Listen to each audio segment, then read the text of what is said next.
first day that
Hello. Hello, hello, hello. How's everybody doing today? Don't need this up. Gonna close this. Gonna turn that down. Music's kind of loud. What kind of starting soon scene?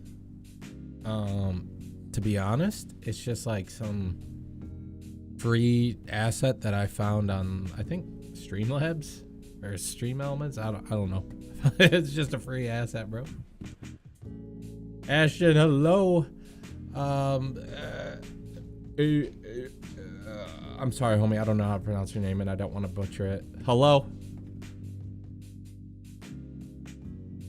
Free? I'm kidding. No, not at all. This. Wait. Hold up. Let me just go back to it. This isn't like super impressive, is it? Like, I think don't get me wrong, it's pretty neat, but it's not like mind-blowing, is it? Anyways, I honestly I don't really have a plan for this stream. I don't want to make another montage. I don't want to start another montage, I should say, because I always start them on stream and then finish them off stream. But I don't want to do that because I have a video that I'm trying to edit. I have it recorded. It's just making thumbnails in Davinci Resolve. I have the entire thing recorded. Just need to edit it. Correct. Welcome. Just thought you'd stop by before you went to sleep. Aw, thanks, homie. That's pretty late for you, bro.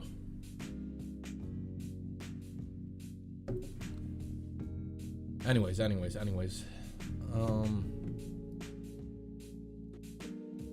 This, I mean, I might make like a little clip out of this. I don't know though. To be honest, I have so many clips that are just like, they're labeled random things, right? I mean, this isn't randomly labeled. It's Jet 3K Sheriff Ion. Cool, I know what that is. Don't remember the clip at all, though.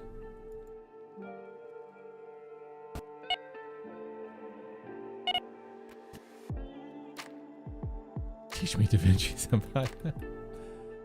Dex, huge fan. My wife's boyfriend loves your content, especially the yelling.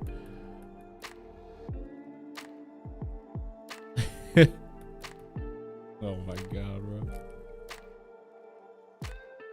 Tell your wife's boyfriend I said what's up. Oh my god, we're so good! Gun here. Yeah. Gun here. Damn, is that the Sentinels of Light, Sheriff? I wish I had that. I only have the Vandal. There's so many skins that I wish I had, but I don't.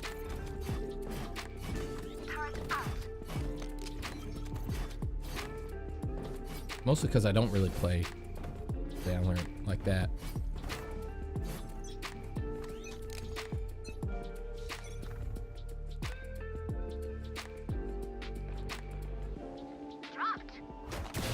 Healer down. Okay, hold up.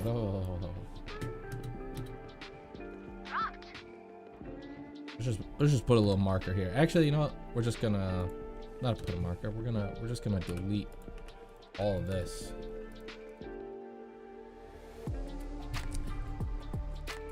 You ace, but you got no picks. That's tragic. That's tragic. Healer down. I'm gonna put a. Healer down. Gonna make a cut actually. Stim beacon here. Spike down B. Right here. Oh, wait a minute. I kind of remember this clip. I think I get 2 at the very end. One enemy One. remaining. Okay. Yeah, no, I remember. One enemy. Crazy how they just like went around like that. Hello? Spike here. I don't know. I get no UI. Yeah, it's just I turn it off. I don't play with the UI. If you go into your game settings, it's in like general or whatever.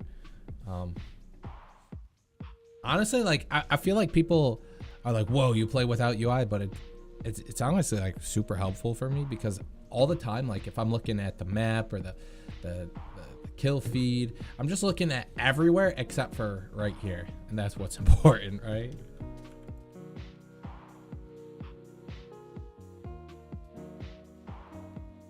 Is there a way to do logo animations like in After Effects? Yeah, man. I mean, what are you trying to do though?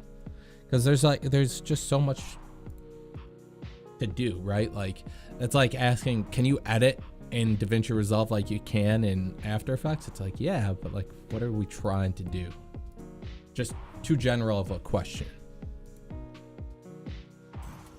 One enemy remaining.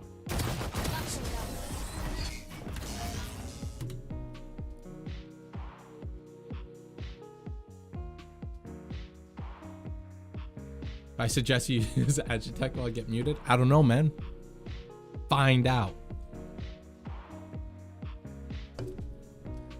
That TikTok-like right-on animation. Oh.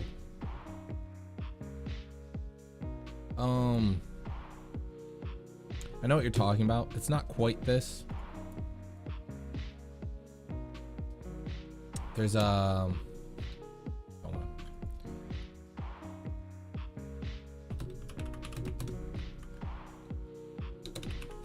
on. There is a way to do it. I can't remember off the top of my head. Like 90% of what I do is just looking up tutorials, but like doing a quick write-on animation for text. There's literally write-on as a setting, and you bring this down. It doesn't write in the same way. The letters just appear, but you can make it like that. But if you want just like the quick and easy way, use the right on setting. Add a keyframe. So it's at start is 0, end is 0. Bring it out to wherever you want, and then just bring the end out to 1. And when we play it back, because we got the 2 keyframes, writes the text on.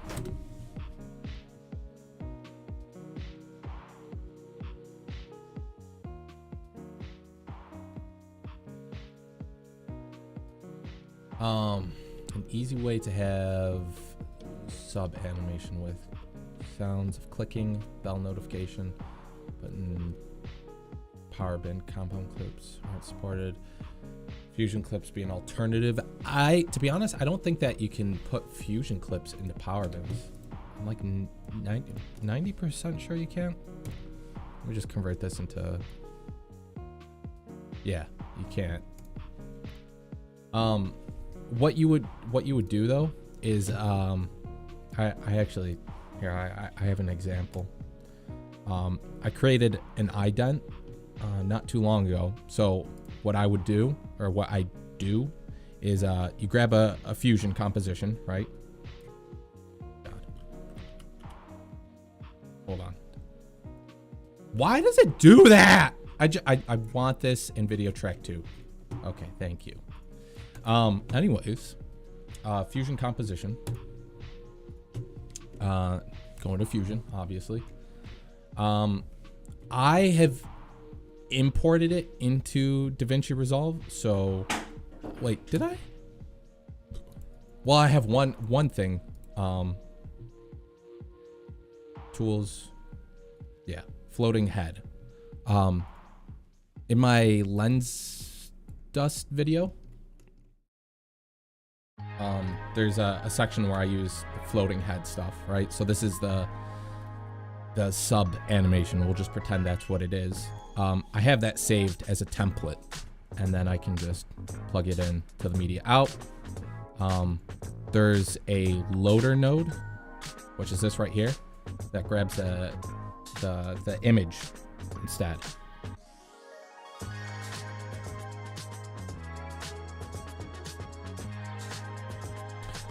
So like typically though, like what you would do is, like if you were to make this yourself, instead of the loader node, you would have a media node right here. But media nodes don't transfer over to, oh wait, maybe you could, no, you can't. Anyways, use the loader node instead of the media node.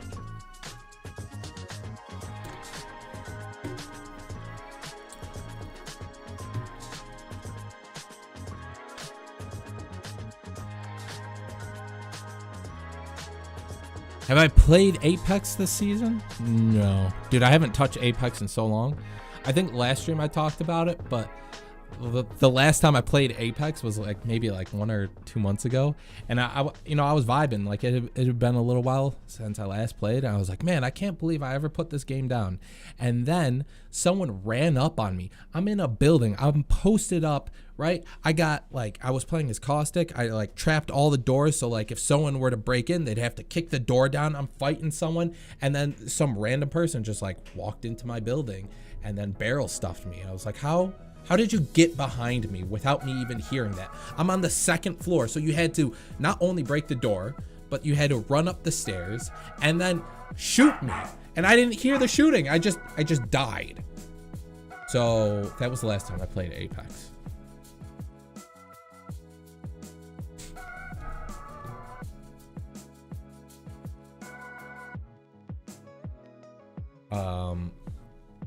Davinci should add a feature where they save the clips you use in their own files instead of taking them from your own files. I've lost hours worth of cleaning my clips. Wait, what do you what do you mean by that? I see that you wrote afterwards. Wait, I wrote that a little confusing.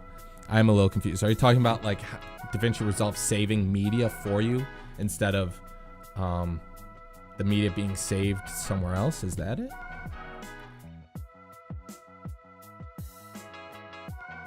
Who made the Gassy ident? I did.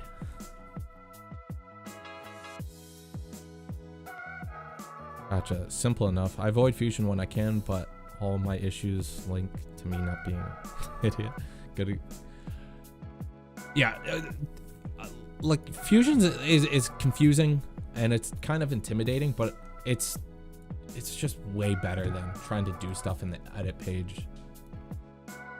Like really, the edit page should just be for putting clips together. That's pretty much it. Everything else should be done in Fusion for the most part. Like, for example, we have these transform controls, right? If I wanted to make like a zoom out animation here, I wouldn't use these controls here unless I'm just trying to like kind of get a feel for something. So like, let's just, for example, we're gonna do this, add a keyframe here, move, we'll say 15 frames over, and then reset this back to 1. And so, you know, it plays like this. That doesn't look good, but we can adjust the graph here. So, you know, you can click on this. Now we can open this, do that. Oh, hey, now we got our little graph thing. But I want to flatten this out, so we'll do this. The main problem here is that you don't have a lot of control over your graph here. Like in Fusion, I can hold Alt and drag, and that will be on one axis, but this, it's not. Maybe there's a different keybind and I just don't know about it, but you can't really be like super precise with the graph here. And even highlighting this, like I don't have the little handle. I have to click on one of these 3 buttons here. And then, you know, now I can mess with it. And that's cool, but that's, you know, not what I want. So now I have to keep adjusting. That's looking a little better. Cool. But now it's like, well, what if I wanted that same animation over here? Okay, well, I can add an adjustment clip and do the same thing to the adjustment clip. But again, like it's just not, wait, let me,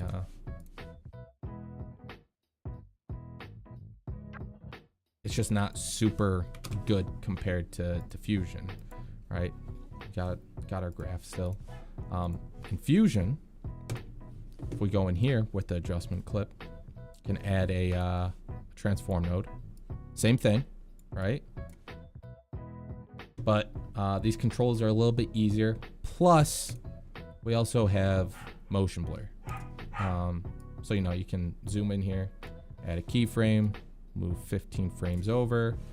Also, finding frames, way easier here. We have a reset button, so we can go back to 1 just by clicking this little dot right here. Boom.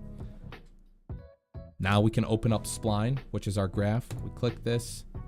One thing I will say, it is annoying because you have to click this and then click zoom to fit. And then now you have it, right? So that's just a little annoying, but it's not a big deal.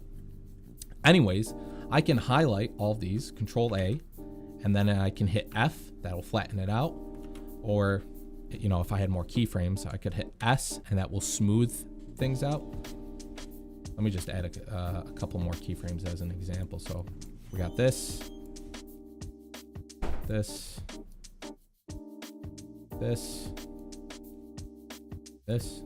zoom to fit. So we have this, right? And it's kind of smooth, but not really. It's not smooth like this. So if I highlight this last section and hit F, that flattens out each keyframe. So, you know, now we're lingering on each keyframe just a little bit longer. Can't really tell because they're not spaced super far apart. But what we could also do is hit S and that smooths the curve out. And now we have, you know, something a little bit smoother. Anyways, oh, oops, didn't want to do that. You can also use this to delete the keyframes. But just going back to what I did in the edit page, the controls here are a lot easier. Like I have all these selected. I can hit T, and now I can easily control the easing of these keyframes. Ease in, ease out, right? So can precisely control this. But if I want to do something like a similar graph, well, I can just bring this straight down. Boom. You know, it's locked out here. And then here we still got, you know, free range, but like I said, if I hold if I hold Alt and I drag, I'm holding Alt, dragging to the left, I can only go left and right. Or if I hold Alt and I drag up, I can only go up and down. No matter where I go, it just goes up and down. So it's a lot better. And also we can get different graphs. I don't know why you would do this on a transform node, but I mean, you could do that. Where's that? There we go. So anyways, we got this. Looks way smoother. And then on top of that, motion blur. Hey, we got motion blur. Turn it up to 10. Bam. Anyways, my rant about using Fusion is over.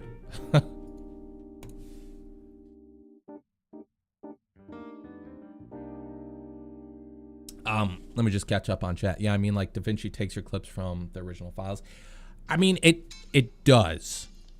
So, like, we have our power bins, and I actually have a few power bin clips here, but these are just pictures.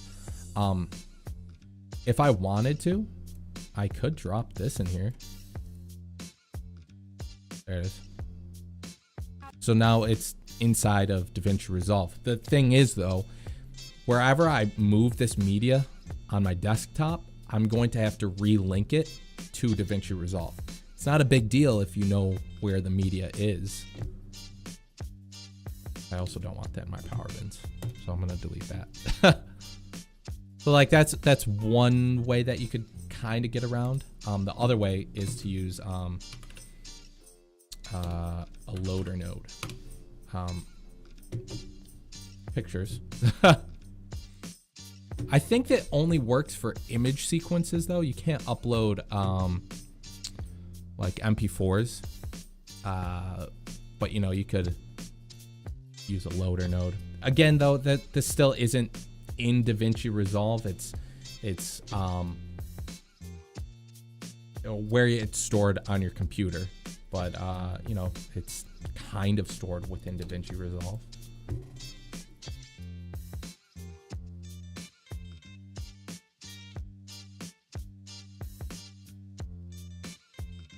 Edit in the cut page. That's a brave thing to do. I don't think I've ever used the cut page. And to be honest, I really don't know how to navigate in here or like what to do. The only thing that I know about the cut page is that it's really useful for trimming down large clips. But the thing is, when I record, I use OBS's replay buffer. So I'll get at most, what is it? Oh, hold on. At most, I'm recording 2 minutes. So like, and because I'm using the replay buffer, it's all just like really quick chops. So I don't use the cut page. I also don't really use Fairlight or the media page. Although recently I had to use the media page just to locate some files. So they all have their purpose, just some are more used than others.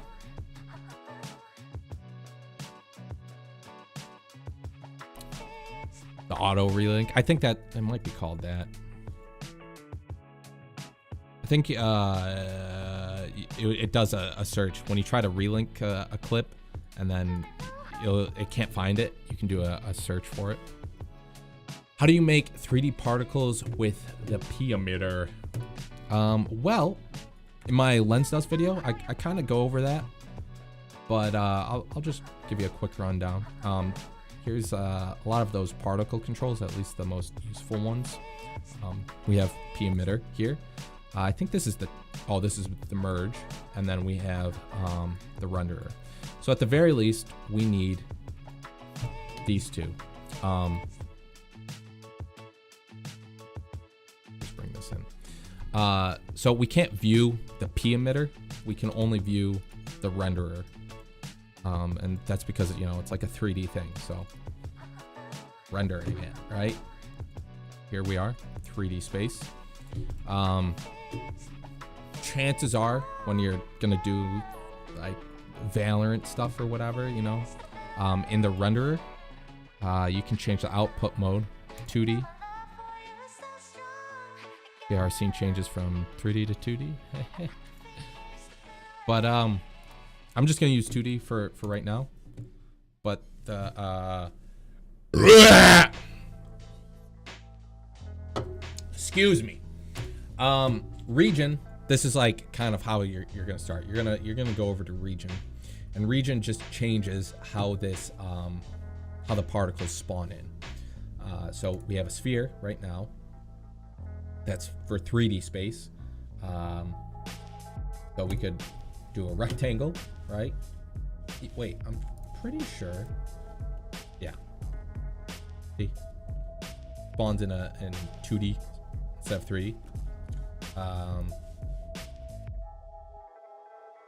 All of this. I mean, you can just go through and do whatever you want. I'm just gonna use the rectangle right now, working in 2D space. Width, height, make it fit your video. I guess you don't have to do that, but you can do that. And then you can go back to controls if you want, but it's probably just gonna, you're gonna go to style, and then now you can pick whatever you want. Point and blob are basically the same thing, but blob gives you a little bit more control.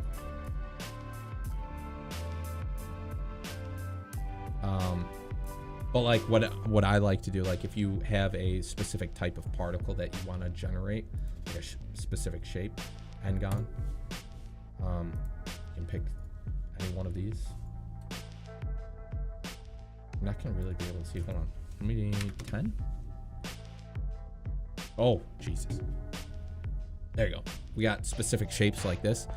I don't really like doing that though, just because when you increase the size, I noticed that it doesn't play back super smooth. I think the max playback size or default size was 0.5. So if you want a specific shape, what I like to do is use a bitmap and then add the shape that we want. Oh, we got the S render.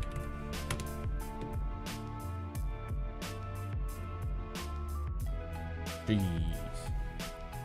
S render there. Got the shape. Probably have to go back to the first one. There we go. Got the shape, and then now we can use this to change the size of that shape.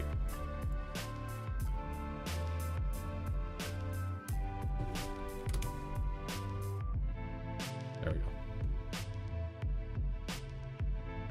This has much better optimization. Just because we're not taking a small particle and trying to make it big, we're taking a big particle and making it smaller. I think that's why. I'm not entirely sure why the N-gon stuff is poo-poo when it comes to, you know, making it bigger. But yeah, that's basically it. And then afterwards, you would just add a merge node, tie it all in together. That's a transform. Tie it all in together. But like some of the other things that you should know is like the emitter number. This is how many particles you're going to have starting out. Let me just go back to this. So frame 0, right? If our emitter number is at 10, we should have 10 particles. 1, 2, 3, 4, 5, 6, 7, 8, 9. They're probably overlapping each other. But you'll notice that when I play this back, over time, it starts collecting more. So that's what the number does. Number variance, it's self-explanatory. Lifespan, that's how long those particles are going to stay on frame. So if I bring this down to 8, old ones should be disappearing now. So we'll only have a certain amount of particles. Velocity, that's like if we want these particles to be moving around. Do that. You can see they're flowing to the right. Variance, again, same thing, and then you can change the angle and whatnot. And then there's like other things like I'm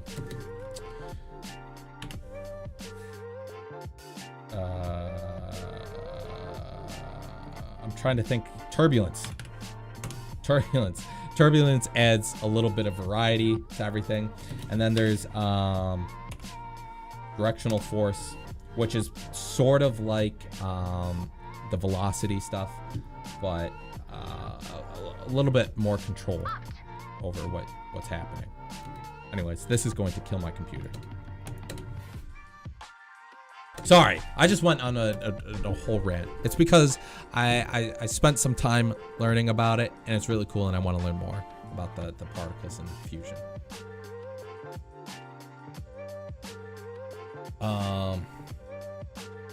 Let me just catch up on chat. Snow, what's going on? Chris, hello. You have multiple monitor editor type of guy, dude.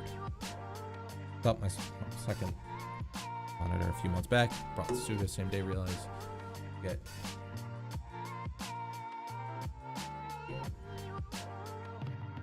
Wait, I'm gonna be honest. I don't know what you mean by the full use of the multi-monitor features with Studio. Like talking about like maybe like a multicam type thing. Is that it? Because I thought that like if you go into workspace, well, first of all, you got what am I trying to do here? Dual screen. You can turn that on, and then you know, you can pick whatever your primary screen is, and then video clean feed. You would just pick whichever monitor you want like this video to appear on. So like what I do is that I have 3 monitors. I have one monitor just for my video here, one monitor just for my timeline, and then I have the last monitor has like the media pool effects, has a miniature display of the video. I always find it helpful to have a smaller version and a large version of your video, because sometimes you'll notice things that don't look super good when it's like on a smaller screen, but on a bigger screen, effects can look a little bit better. So I always like to have multiple different sizes. I also recently learned that you can hook up an iPhone to Davinci Resolve. And I really want to do that just so that way everything is perfect, especially like color grading. Because I mean, I did some color management stuff with my monitor, but I know it's not perfect. I just did it by eye. But you know, using like an iPhone screen, super good, because that's what most people are going to be viewing it on, and their colors are like super accurate.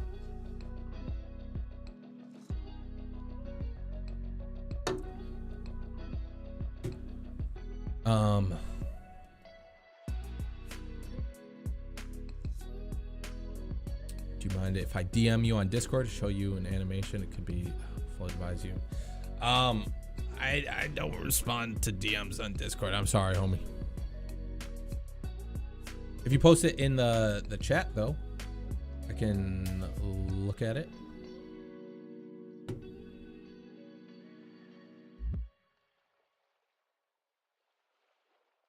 Noxy. Is that how you pronounce it?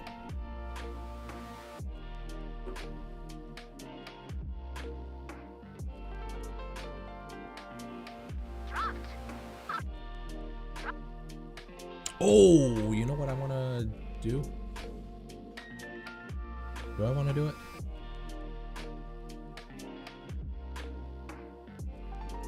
I think I do.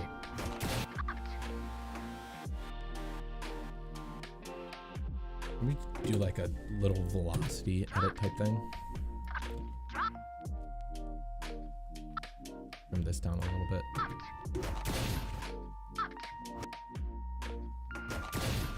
Dude, she whiffed so hard.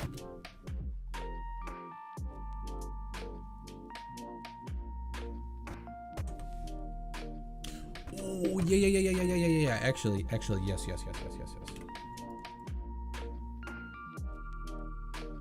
At a speed point.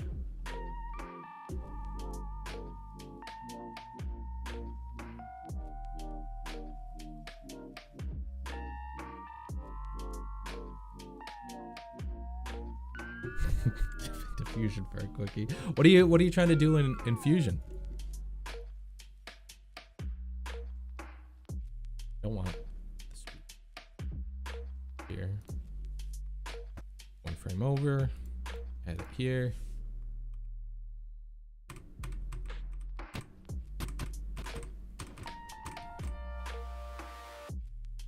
You know what? Actually, hold on. This is what we'll do instead. Oops.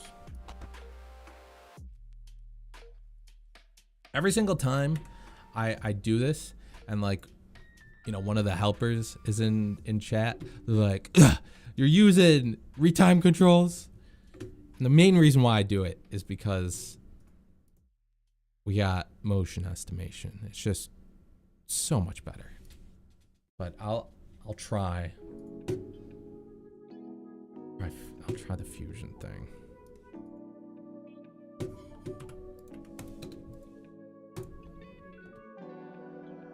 Pretty sure I can use an adjustment clip, but I'm not entirely sure.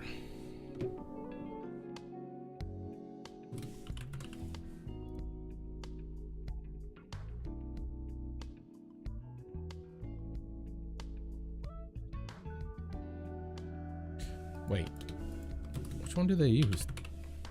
Time speed?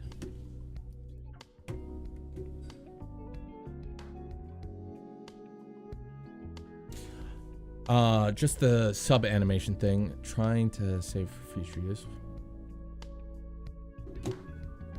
Time structure. Sorry.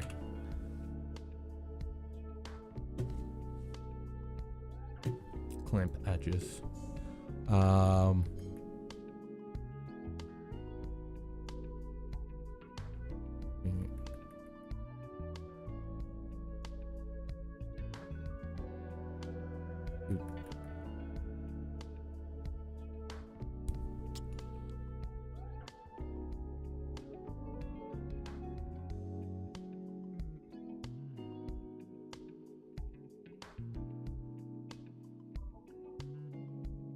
Gotcha.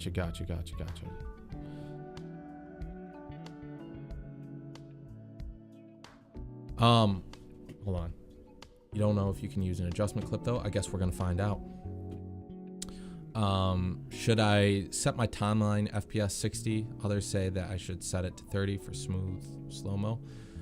If you're trying to do like more cinematic looking things and you're gonna be doing a lot of time manipulation things, slowing clips down, you're gonna have a better time using 24 FPS. I mean, you can use 30, but 24 is going to be a little bit better.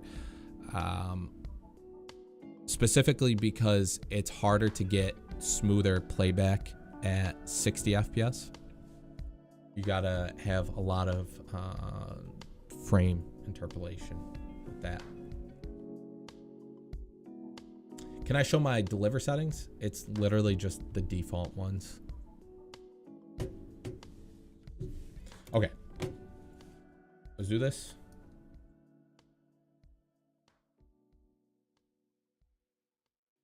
Then we'll do that.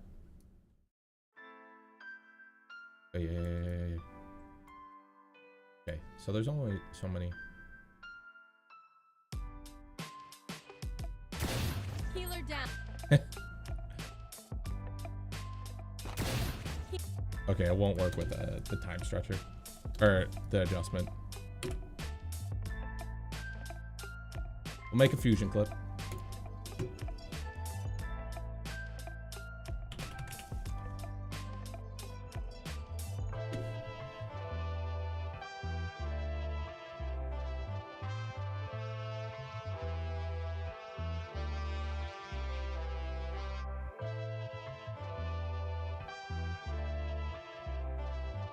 Low.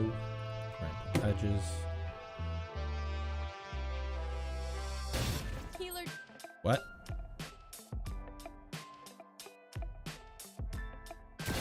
Healer. Healer down. Healer down. Healer down.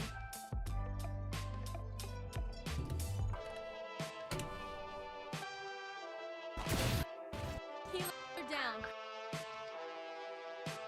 Don't know, fake it. Hold up. Sarsa made a video. I gotta look. I gotta reference this video.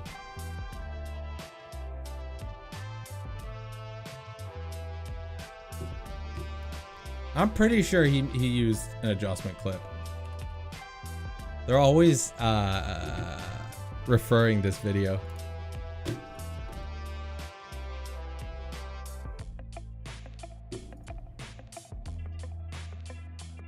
Okay, so he's making all the cuts here. Wait. I skipped it. Open fusion. Okay.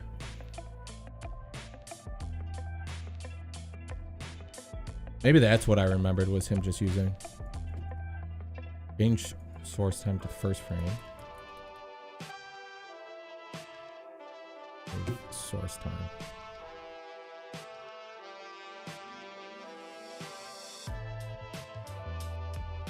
Ah, okay. I know what. I'm doing this wrong. That's why. So this has to be at 28. I think this will still work. Healer. And then if I hit flow, Healer. lamp edges. Okay. But now spline, we open this, hit that, do this, and then we'll do something like that. See how this looks. Healer. Healer. This is just as broken. Healer down. I don't think I can use a fusion clip either.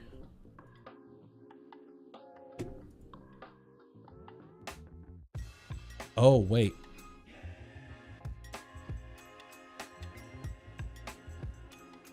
Hold on.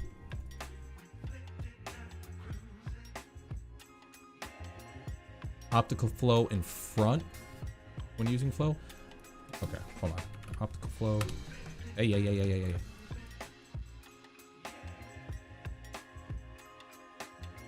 Ah, okay. Well, the main reason why I don't do this is because, optical flow isn't the best.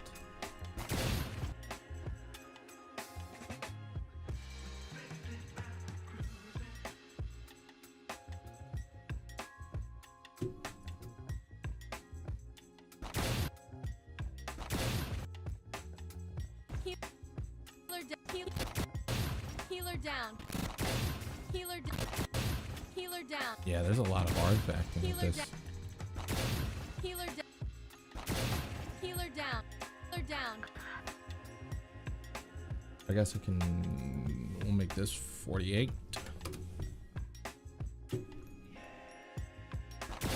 Healer down. Healer down. Healer down. Healer down. Healer down. Healer down.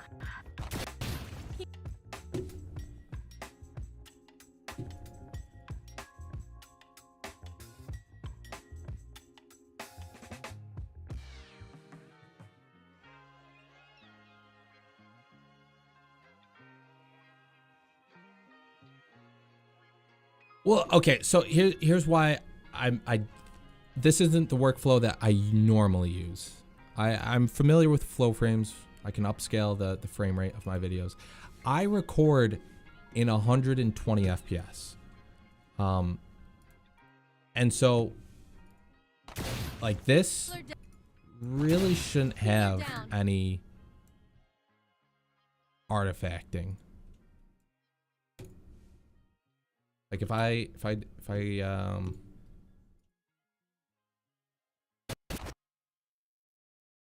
Yeah.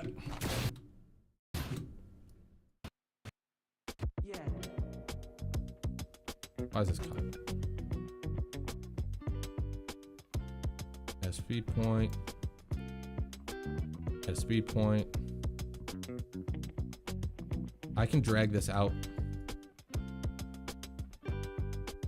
to here. If you record in 120, then there's no need for optical flow unless you do ultra slow-mo. You just saw the clip. It was like nothing. And there was still artifacting. But anyways, motion estimation.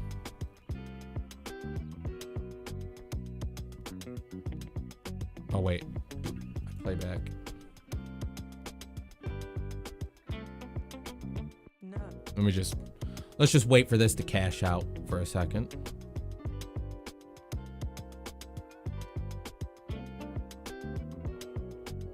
I actually think I can go down to 10% speed before I need any of this. Let me do the math real quick while we wait for this. 120 divided by 24. Wait. What's the math on this? There's 5 frames, but I don't know, man. I'm not gonna do the math on it. This will cache before I can figure it out.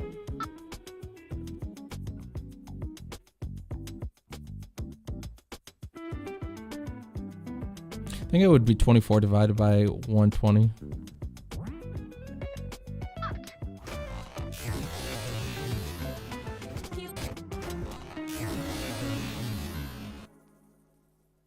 That is infinitely smoother. I'll still try this though. I'm gonna still try it.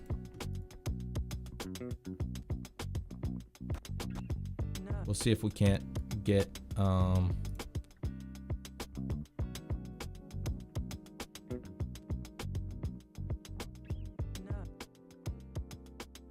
wait. Cut here.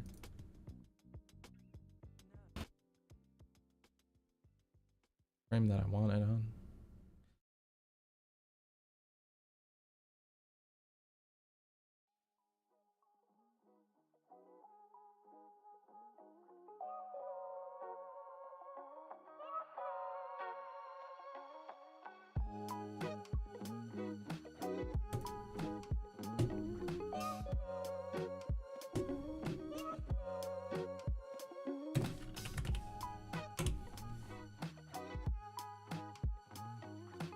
Nope, that's time speed, time stretcher.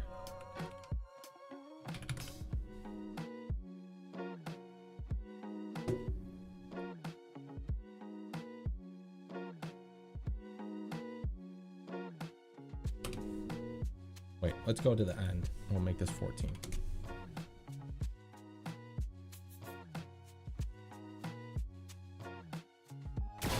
Healer down. What? Is it? Okay.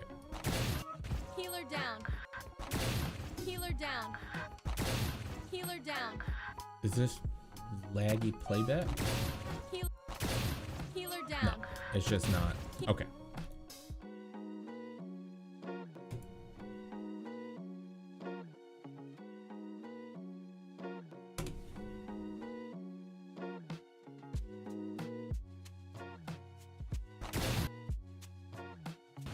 Ugh. Ugh. Warpage.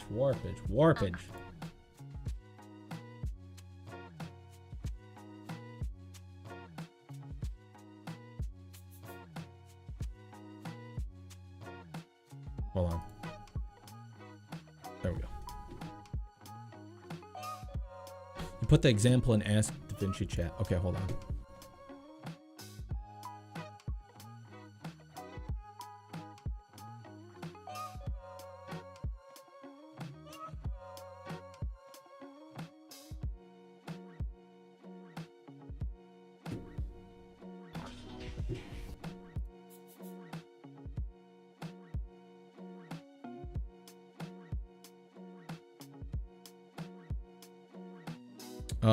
Hold on. I'm gonna save this real quick.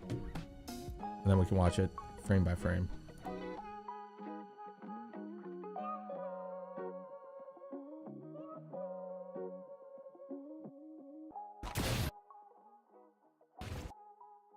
I still don't think that this is better.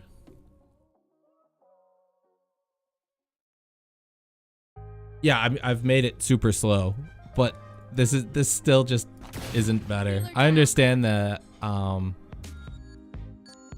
like you can make the graphs more customized or whatever, but when it comes to like doing these quick speed ups and slowdowns, the difference isn't very noticeable. And I would much rather have the smoothness that motion estimation offers.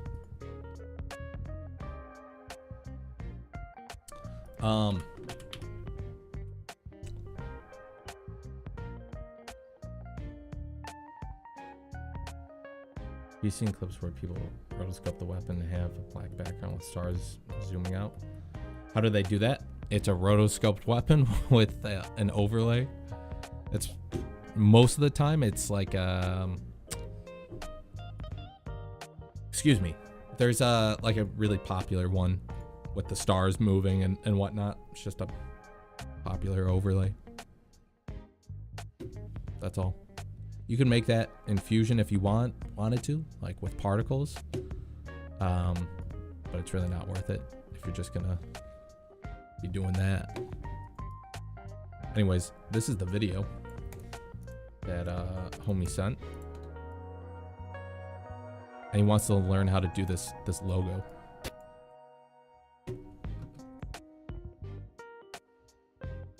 So if we just watch it frame by frame, more than likely, the logo thing itself, that's like you can make that in Fusion. It's just a couple points with like a polygon node, and then you use I'll show you in a second, but it's just a quick animation. The text, I mean, I'll remake this right now. Fusion clip. We're gonna use it as a guide, so we're gonna start here. And there's 3 elements to the logo here. We have the outside and then the 2 inside pieces. So altogether that's 3. We're gonna grab a background node, connect that here, make it red. It's probably white, but we'll just make it red for now. Yeah, that is white. So point, point, point, point, point, point, point, point, point. Cool. Now we got this. I am going to change it to not white, but maybe like a super bright red, almost to the point that it's white. Actually, we could use this to find the exact color. Anyways, we got to uncheck solid, so it goes away. But if we bring up our border width, probably not a good idea to use this color. Want to be able to see it. So anyways, like I was saying, uncheck solid, border width, cool, we got it. We can change the border style, because if we zoom in here, you can see it's kind of rounded. So we want that pointed tip, border style. And then we have position and length. So if I change length, you can see this already follows that same path. And it was just because of the way that I made it. If you started like down here, then you would change the positioning. Like let's say you started at this point, well, you just move the position until you're back up at the top. So anyways, because we're at the end, we'll add a length keyframe, and we go to the beginning and we move this like that. There is, you know, we have this red dot here, and if I turn off merge, there's not a red dot. So what they did was they just added another keyframe just to turn it on and off. So you could add a level keyframe here, Go to the first one in the beginning, turn it off, and it turns back on. So you can see that theirs is a little different, where mine starts coming in first, but then theirs speeds up and it connects first. So they have their graph different. Open up spline, polygon. We only want length, so we're gonna uncheck this, zoom to fit, and then we can mess with our graph. So because theirs comes in a little bit later, that tells me we need to hover at, you know, this length value of 0 a little bit longer. So highlight that, F, drag it out a little bit more.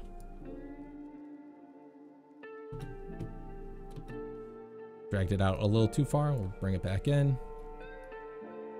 Bring this over a little bit.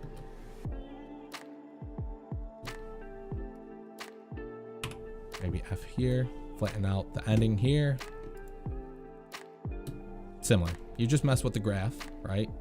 Smoother thing. And you would do the same thing for these points right here. So grab another polygon node, connect it. We're starting at the end here.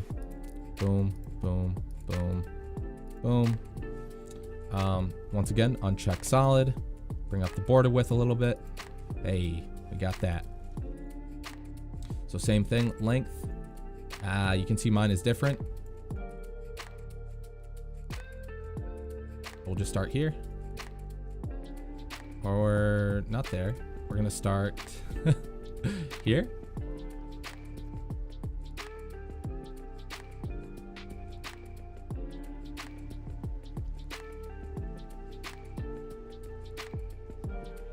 Honestly, this is not worth it. I would just change how I made it, like starting at which points.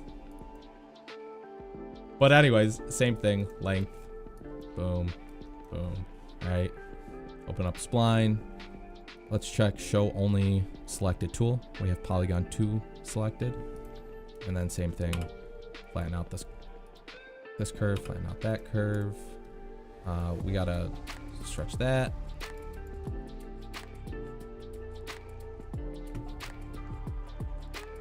Obviously that's backwards, but you get the idea. You know what? What I could actually do is just change these around, I think. Wait. Wonder if I do this. Would that fix it?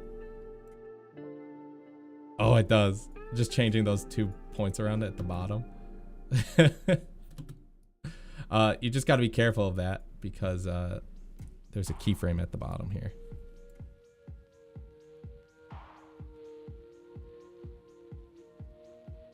I'll check that. There we go. And then let's make one more polygon node. This time I'm going to do it 1, 2, 3, connect, uncheck solid, bring that up a little bit. Cool, we got that length. We're gonna add a keyframe here. And that's down there, zoom to fit, boom, boom. Should really just be highlighting everything and then doing it all at once, but it's fine. Cool, we got the logo animated. Oh. Last thing that we need to do is add some glow to it. So now I'm going to change it back to the original color, which was like this super light red. Add a soft glow. Maybe it was like a deep red and could have been. Can change the glow color here. Let's try like a deep red, and then we just blow it out by no.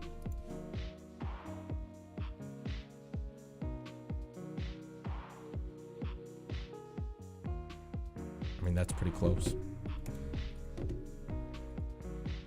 Anyways, so we got that all set. And then the last thing is just the text. So if we look at that, the text fades in, okay? We know how to do that. In our merge, we have blend keyframes. We do that. And it looks like the text is separating a little bit. And we also have that kind of animation to it.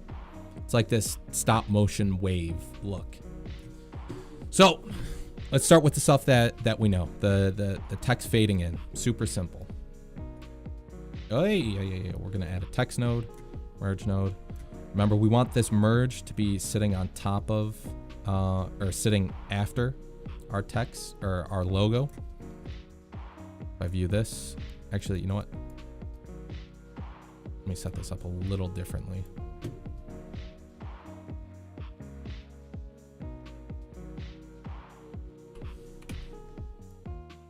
So we want our text sitting above and not below the logo. What's sitting afterwards? Okay. I'm pretty sure this guy used, I have the font that he used. I should say they used.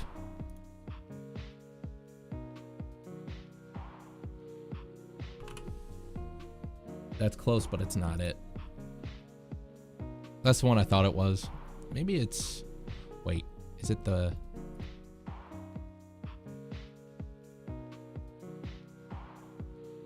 that's pretty close. Anyways, I'm just gonna leave it like that. We're gonna use this one. So, make this a little bit more centered. That's about the size of it. So the fade in, we know how to do that. Going to add a blend keyframe. Bring this down to 0.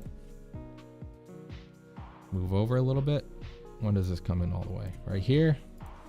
Bring our blend up all the way. I also think there might be a drop shadow behind this. So if we go into shading, element number 3, that's the drop shadow. Anyways.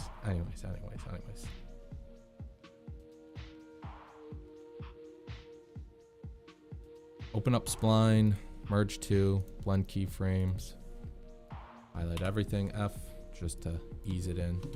Okay, cool, we got that done. Next thing is separation of text.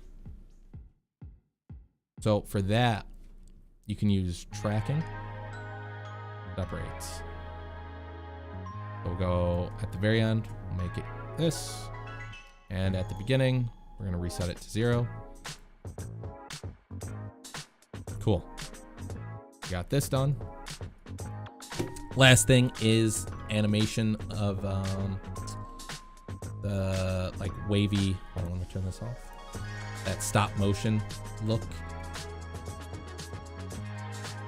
Personally, what I would do is add a displace node. So we have the displace after the text, and then we're going to grab a fast noise to generate that displacement. You can see there was like a little something that just happened there. If I turn this off, I can see a little something's happening here. If we view fast noise, this is the pattern that we got. You can see that there's a bit of an animation just by changing the scale here. Contrast makes it a little bit stronger. But realistically, you would just start by moving up the seed rate. Kind of animated. Not quite it, though.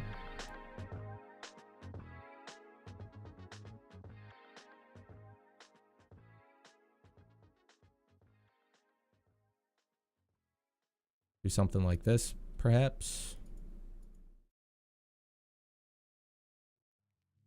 I'm going to disconnect that. That might just be it, but it does look a little stop motion-y. So just after the displace, add a stop motion. Frames repeated, 5's a little high, maybe 3, maybe 2. There we go. Turn this off. Something like that.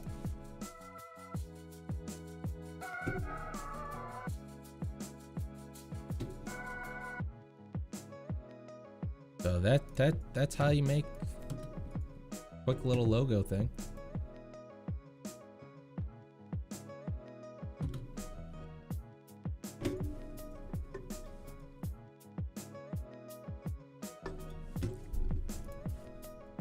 Anyways, gonna delete that. It's a cool little logo though.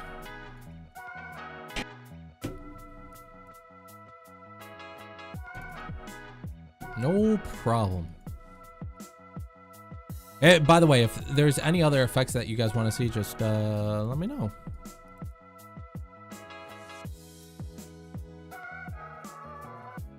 Oh, that's okay. I'm not gonna even keep the audio.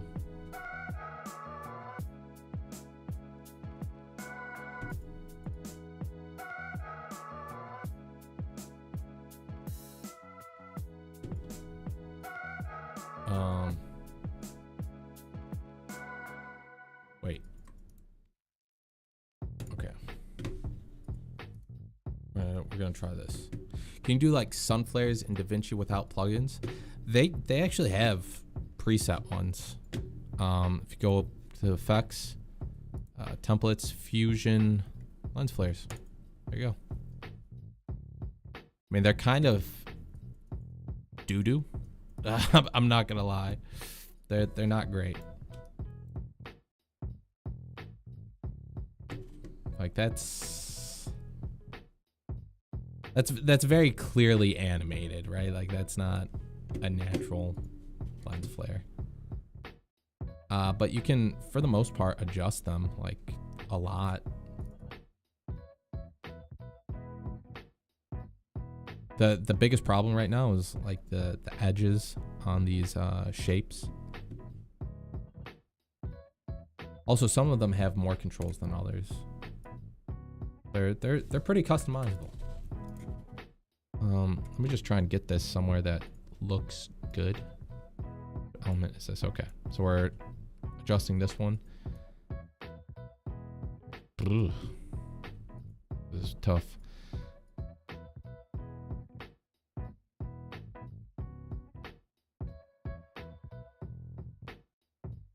You know what? Maybe we'll leave it on this, and then we'll just bring down the element strength a little bit.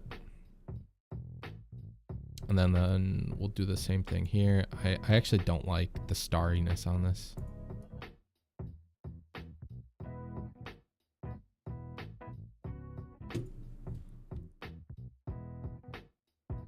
So, yep. That's how you use these. Like I said though, they're not great. Realistically, you're gonna need like a plugin for it.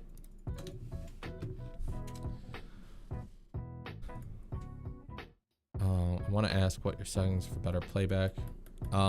You just need to turn on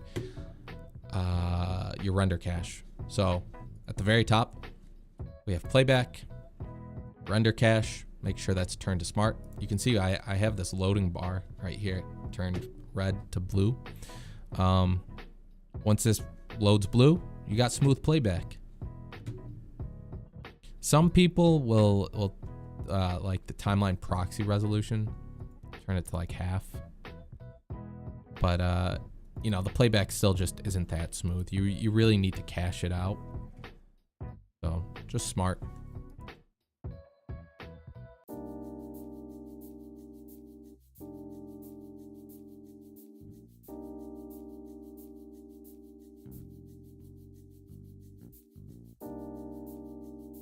Is there a trim path in Davinci? To be honest, I'm not sure what that is.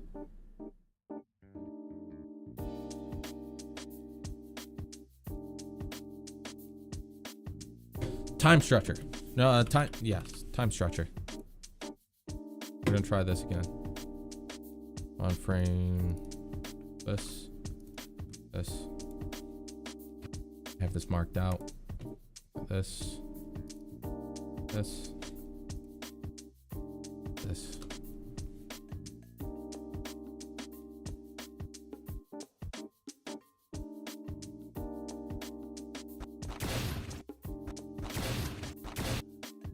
Whoa, why is the playback on that so fast?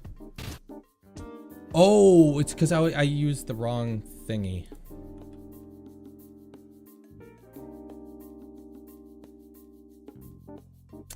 That's the, that's the value I want. Oops. Okay.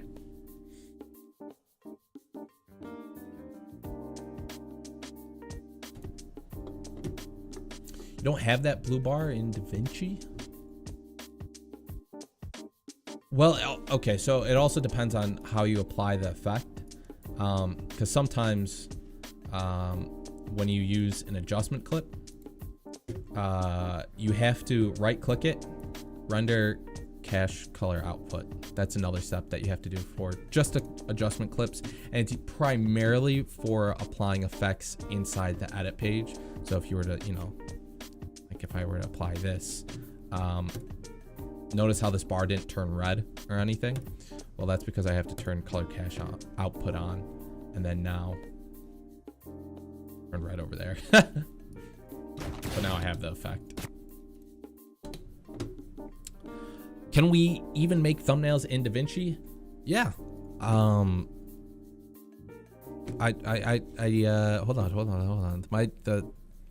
The montage that I just made.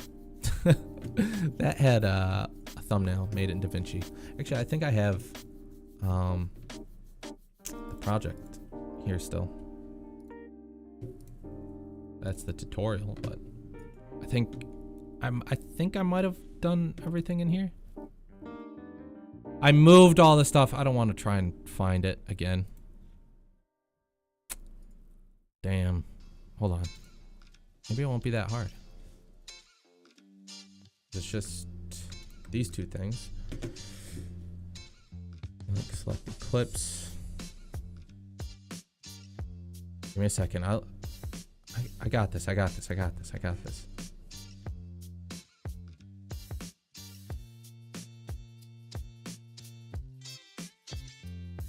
Are they relinked? Yes. Cool. Okay. So, you can actually download this project file on my Buy Me a Coffee. So this is everything that I used. Basically, it's just a screenshot of Lotus, right? And then we got a Vandal weapon inspect in front of a green screen on split. And, you know, that's the thumbnail that I made. So after you apply all the effects, just like you would for, you know, making your montage or whatever, but we're doing it for just one frame. You want to add a resize node, this guy right here. You can see that I changed the height to 720, and that's because YouTube thumbnails can only be 720p. And then afterwards, you can just right click, save as image. There you go. Doesn't need to be, you know, 4K resolution. This is good enough, man.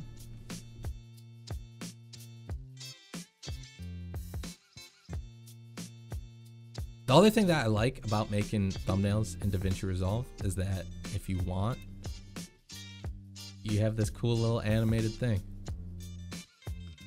It's got to cache out, so that's why the playback is really laggy. Because I added particles.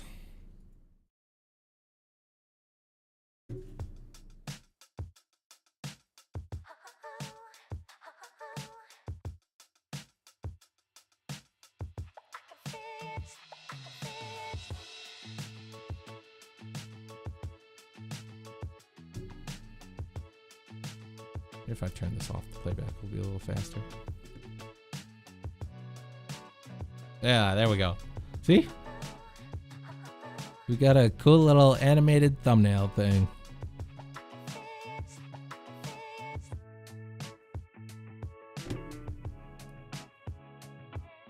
Anyways.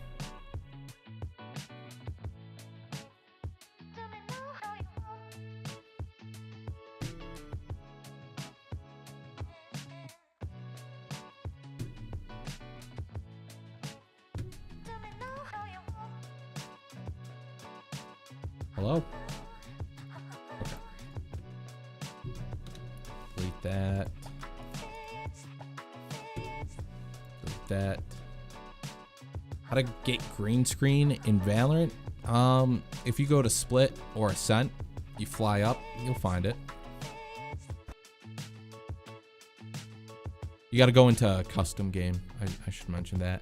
I have an old video. Hold on, let me try and find it real quick.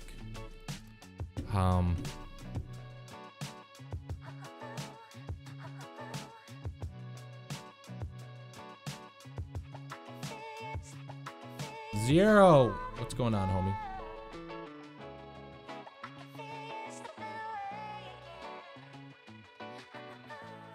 What? Shopify. Add blur in Valorant. That's what it's called.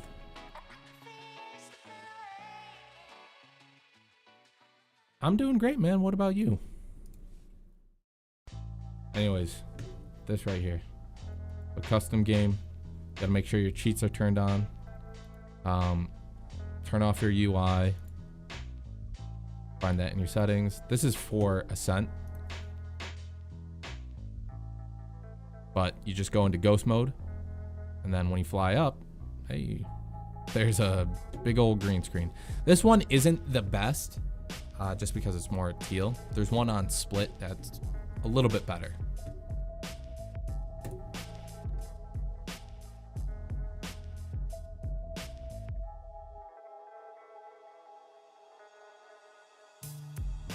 Find those transformations.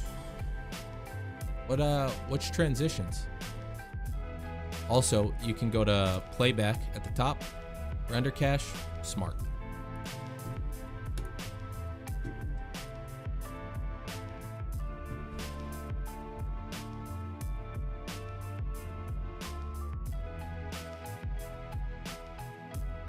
Oh my god, what just happened?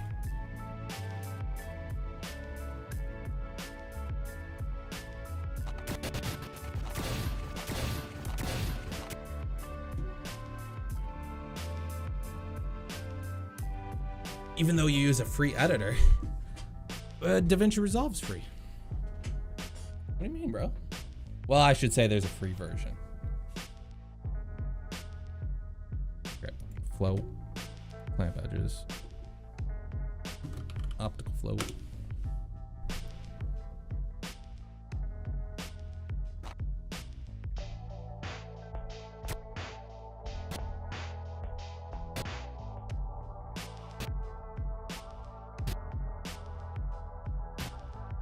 Finally using time stretcher.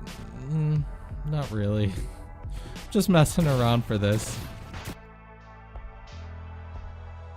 Trying to find the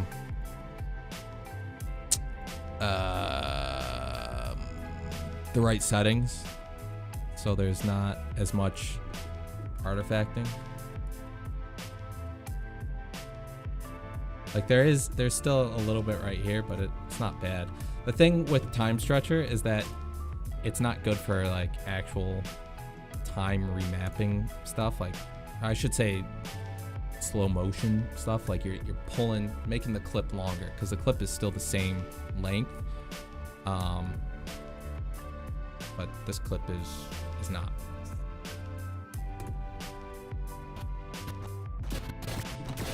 Healer down. How can we apply moving text on the wall? You got to use the planar tracker and then you just have your animated text.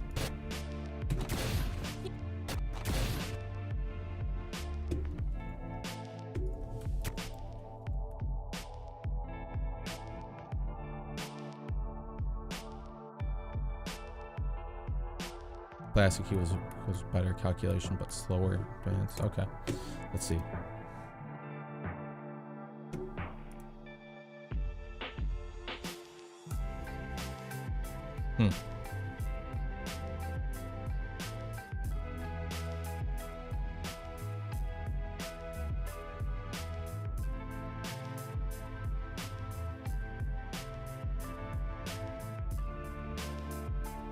Yeah, someone already was like, "Oh, just use flow frames," and I mean, flow frames is it's pretty good, but like, I record in 120 FPS.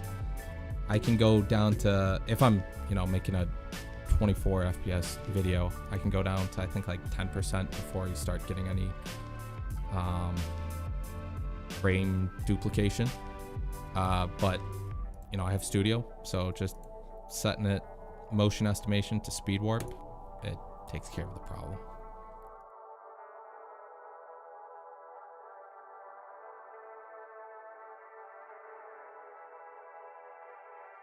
But I really want to mess with all this and like try and find the best settings.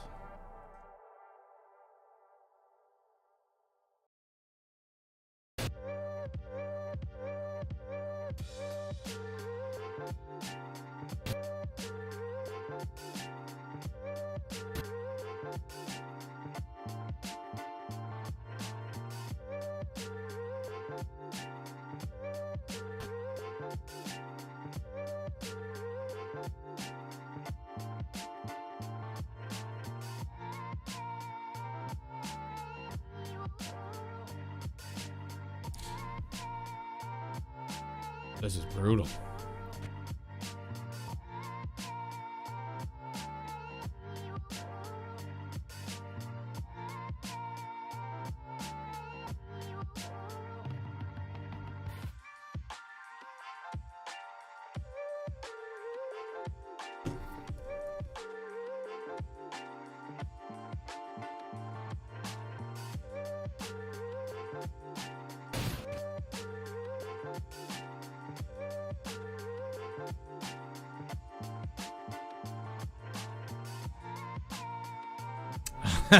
I know, man. Streaming and trying to do this at the same time is just not good.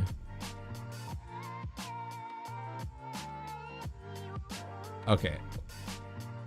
That's where the warpage really happens.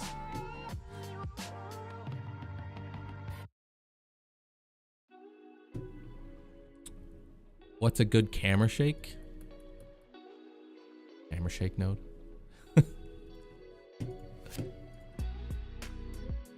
It's just a little too general of a question.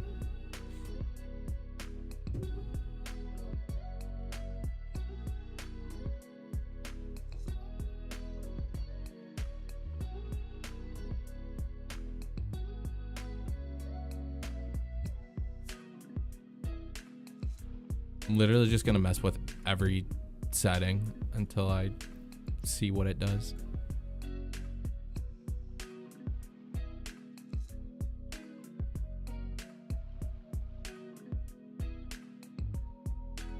Oh.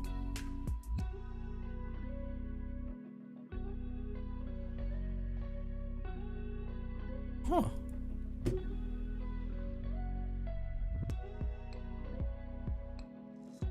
Huh.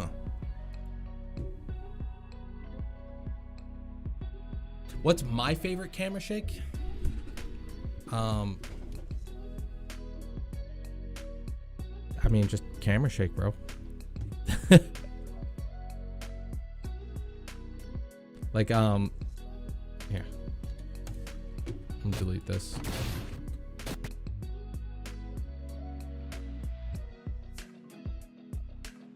Fusion clip, or not fusion clip, adjustment clip. Okay. We're gonna search up camera shake.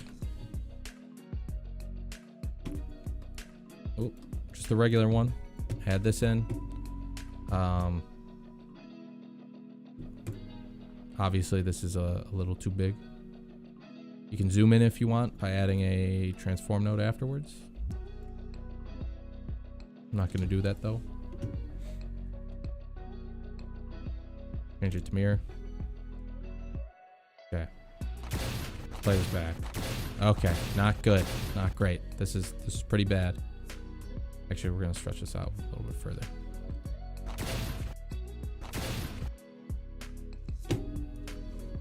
So let's start messing with it. Why does this look so bad? One, the speed, it's a little too fast. Two, overall strength, too high.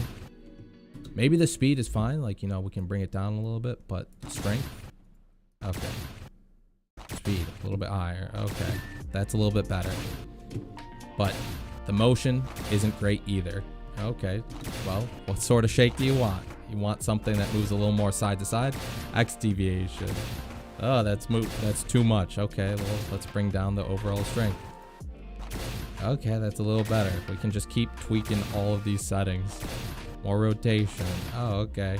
The big thing, though, is the shake in and shake out. So, keyframe overall strength. Bring it all the way down at the very end of your adjustment clip. Open up spline. Zoom to fit. Drag that out. Maybe something like this. Nope. Okay, we got to fix this keyframe. We're going to bring this one down like that. That's a little too much. Okay, maybe something like this. Okay, not enough shake. We're going to bring it back a little. Okay, that's looking a little better. What's nice is because we did the overall strength, I can make minor adjustments to like the X, Y, and rotation deviation.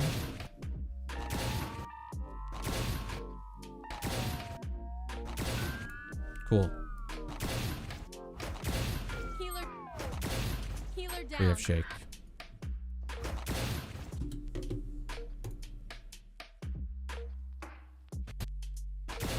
Healer down.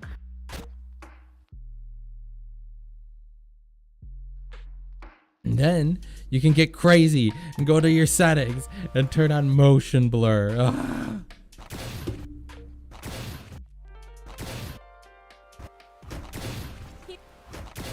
Healer down. Boom. Crazy stuff.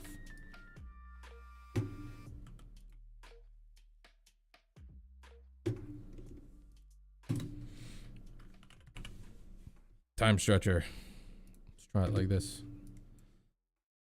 16.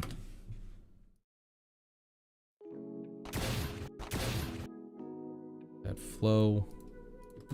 Optical flow. Leave it like this. Clamp edges.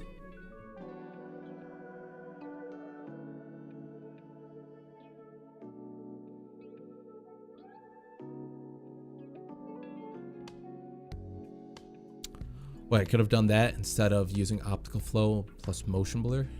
I mean, yes and no. Hold on, before I do this, let me turn this off real quick.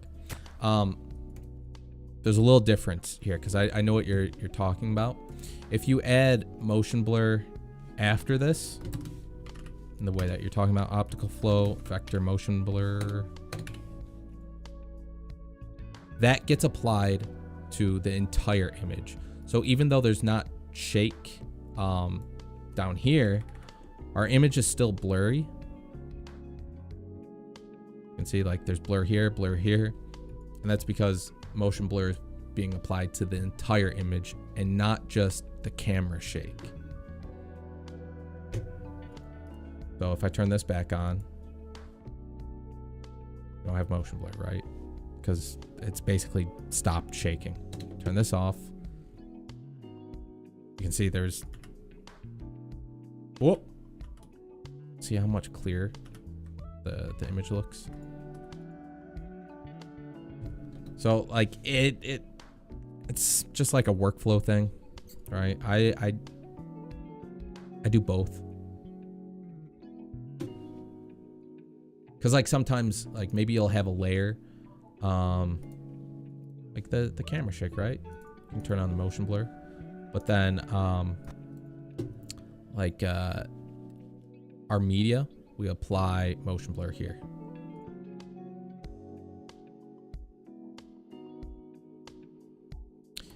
Yeah, Zero, I was just gonna delete it, and then I realized I didn't want to delete it. Anyways, this.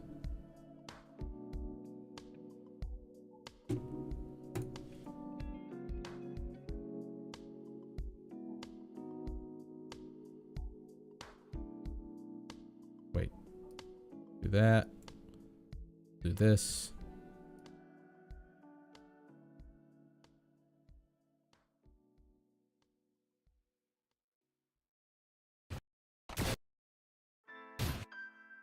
Oh, that looks like ass.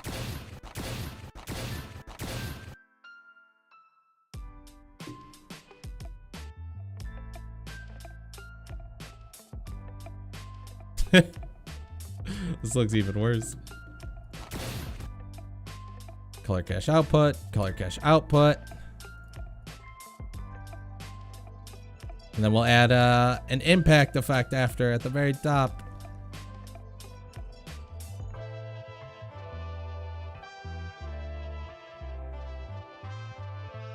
What am I doing to add optical flow to the time stretcher? Or wait, are you doing that to add optical flow to the time stretcher? Yes. Anyone know how to get the studio version for free?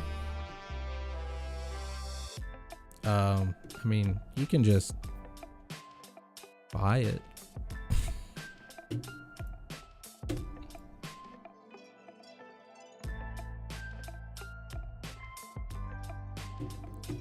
Ask your mom for money?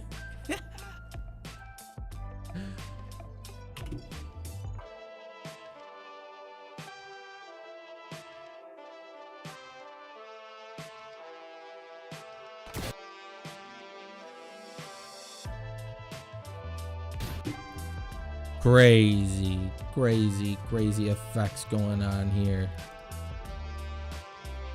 I also want to turn off motion blur here.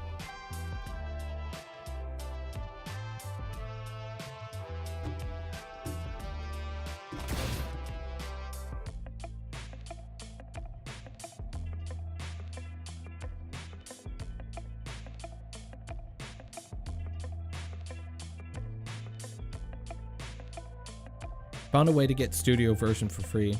For some reason it takes lag out a bit. It takes my money. What?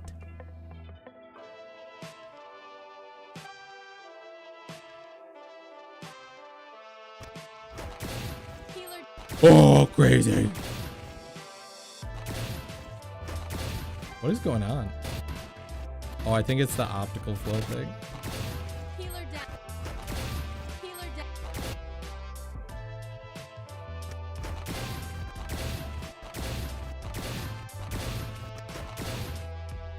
100% that. Healer down. Healer down. Oh, crazy, bro. I'm going insane with it. I'm going pro.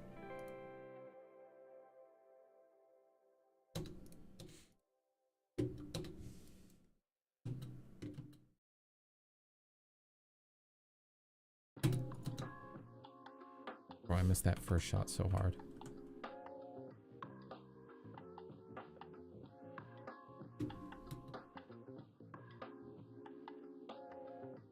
What's my favorite color grade? Really don't have one. Just because like everything is so situational. Like I'm actually mad that I didn't save it. I can still do it, but like something that I've been doing lately is like it's kind of like this, the deep space purple. But it's replacing the sky with a different color. And it just doesn't work here.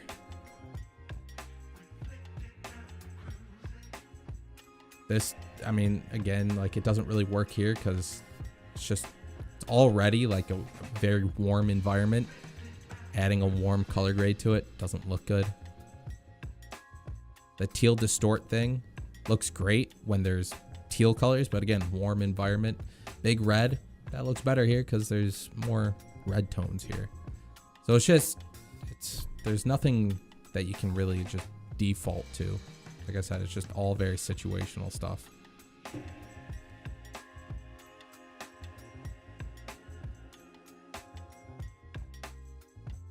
You're used to me yelling at the mic? I know. I'm sorry. I normally do. It's just when it's not something I can do forever. You know what I mean? It's not a streaming thing. It's just not possible. How do you get certain colors to glow and everything else stay gray? There's a million different ways that you can do it, but essentially you need to pick a color. So here, like we'll just do this blue color.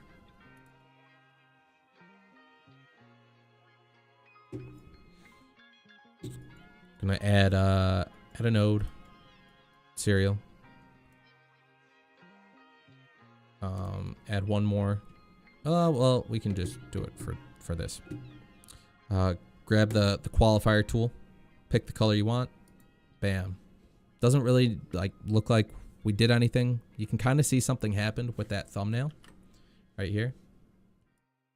So if I select this color and then I hit this button right here, boom, you can see we picked a certain amount of colors. You can click and drag, select more of that color. Anyways, just this blue.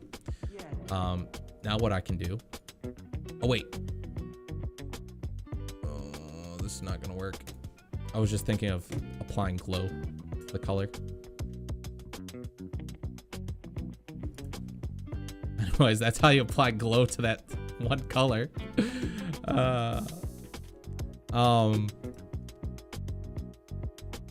Or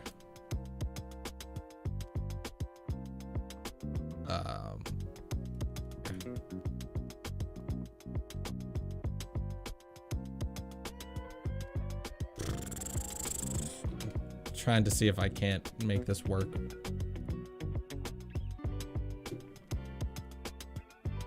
Add in layer. I believe now.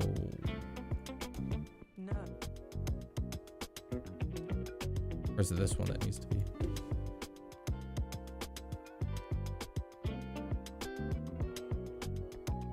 I always forget how to do it in the color page.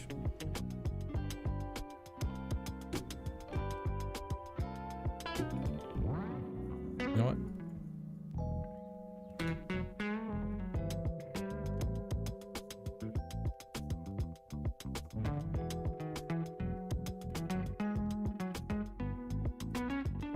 Add parallel mixer. Bam, bam, bam. There we go. Why'd that turn green?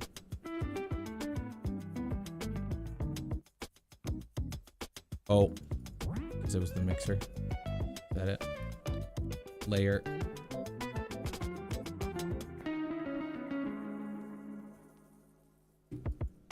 Nope.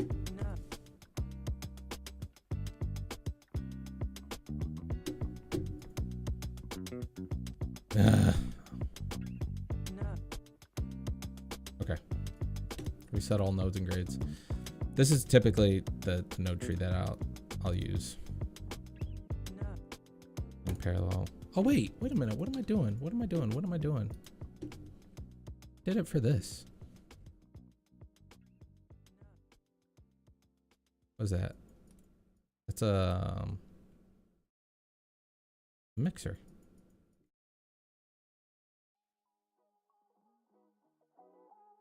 I did have it set up right. Maybe it was just because I branched out between these two things. Hold on. I know why this is turning green though. There we go. Anyways.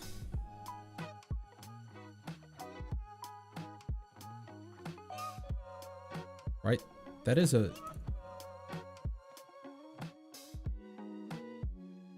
the layer. I don't know why it bugged out before and was making it green. Again, I think it was just because I was plugging in directly from this. Okay. Now that I remember how to do it. Reset all nodes and grades. Okay. So we're going to add serial, then add a layer. So serial, or the top one, excuse me, the top one, turn our saturation all the way down. And then this bottom one, we select the color. Qualifier, bam. There we go. God.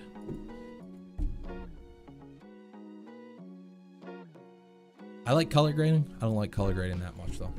Not enough to remember off the top of my head. I know how to do it in Fusion though. Like you want to do it in Fusion, let's do it. It's the same thing. It's just how you do that is different. HSL here. Got this. I'm gonna plug that in there. And view the HSL key in this window. Grab this. Bam, we selected it, but it's backwards, so invert. Hey, we got all those colors now. Cool. Color corrector afterwards. Boom. No color. Merge node. Bam. HSL key. Bam. Same thing. That's how you do it in Fusion.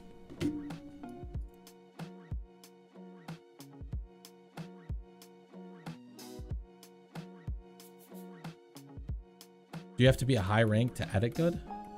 No. If you can't play a game, just use someone else's clips. Can you pick more colors? Yeah. So like the Fusion way, you would just add more HSL keys. So let's I don't know, we'll select this color.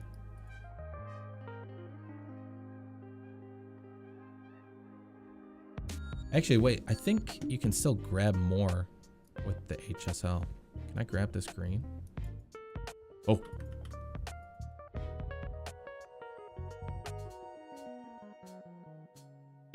Hold on. Grab this. Grab this, and we'll see. Can we grab? Oh, yeah. There we go. You just use this, the add tool.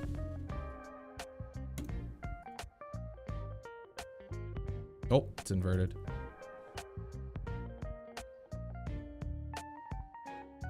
Huh? There we go.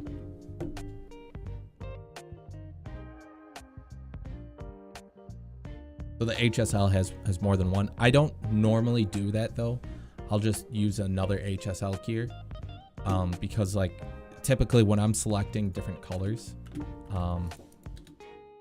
like let me just plug this back in. Like I'll add glow to this. So just soft glow for right now. Right? And I wouldn't want that added to like the reds and the orange. So just add another HSL key. Bam, bam. Let's view that in this window. Select that color. Select this color. Cool. Invert it. Now we're only viewing that. Merge. Plop that right there. Boom. Now we got that red color. Cool. And it doesn't have the glow. That's typically what I do. In the color page though, let's do that again. Add serial. Add layer. Can I add one more layer? I think that this is how you do it. So top layer, bring saturation down to 0. View this, HSL, pick that color, cool. And then this one, pick it this color. So you just add more layers.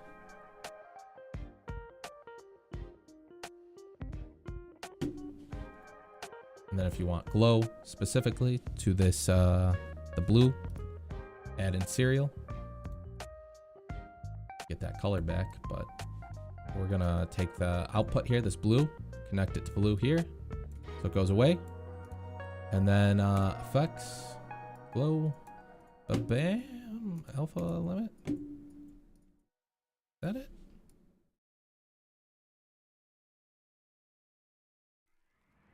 Huh. Or would it be... I think this is the way that I did it.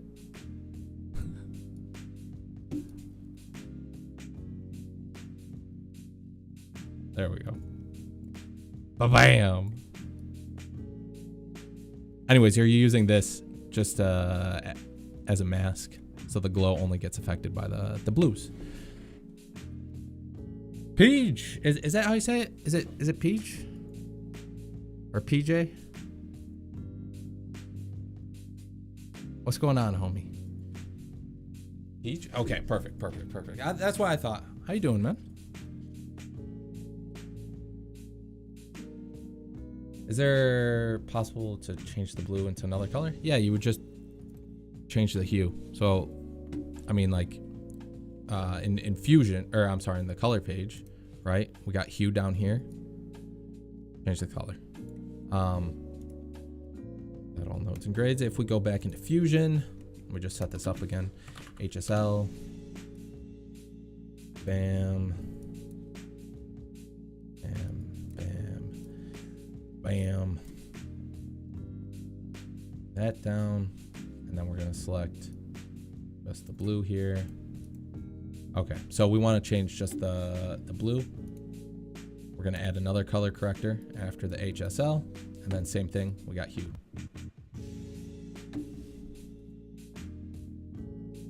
Jay is here, that's crazy.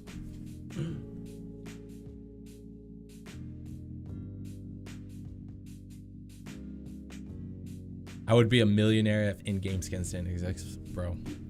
There are so many that I want. You know what skin that I actually really like? And I feel like it's controversial. I think it's called Prelude to Chaos. It's like that Doom looking skin. Oh, bro, that's like my favorite skin. I wish I had that one. But I just don't buy buy skins. What's the next video on? I mean, I have a thumbnail tutorial recorded. I would like it to be that, but I'm just like so all over the place that it will probably just sit for a little bit. Maybe release like 1 or 2 other videos and then the thumbnail video. Like completely random videos, just like things that I thought of that day where I'm like, oh yeah, this would be a cool idea. What about you though? What's the next one? I saw the this text plus script tutorial. That's crazy. That works in the free version of Resolve. I forget who made the script. It started with a T or something.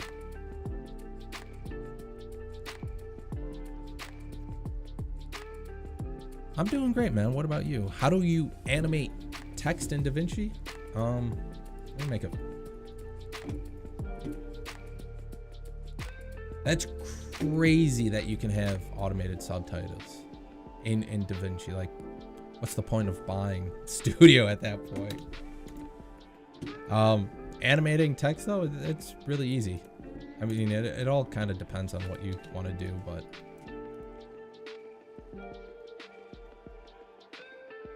like the most basic way. How do you get more fonts? You download them off of like DaFont or something.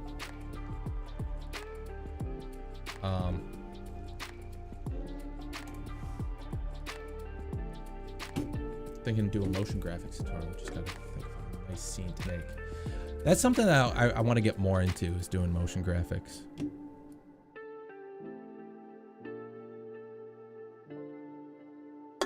But yeah, so you want to animate some text. Well, I mean, you have all these white diamonds here. Those are where you can add keyframes. Depending on what you want this to be animated like, you know, you could have a quick little pop-in. Size down to 0, bring this up, or bring this over, frame 10, then bring up the size, cool. Pop in, cool. Spline, text, zoom to fit. Now we can mess with the graph. Cool, hello. How can you put text behind an object? You gotta rotoscope it, unfortunately. Or you can use depth maps, but regardless, it's still, it's a pain. Not a pain, but it's time consuming. So, text, hello. It's bigger. We want it behind the sheriff. Personally, what I would do, I have Studio, so I would use Magic Mask. Just to outline this real quick. And I mean, you have 2 different methods here. Because the text has the blue arrow, you could connect this to it. obviously not what you want, but in the matte settings, you can invert it, bam, it's behind it. But like if you were to use runway, we'll just pretend that this is the runway clip. You would want to put it after the text. I think you could still plug it in here, but you would need to convert it to a, no, you wouldn't need to convert it to bitmap, right? No, you wouldn't. Yeah, you could still plug it in like this. But what would happen is that this is what runway would give you.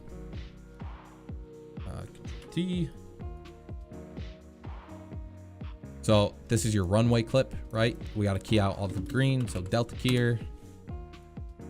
Bam, you keyed out all the green here, and then you plug it into the text, and then now in the text,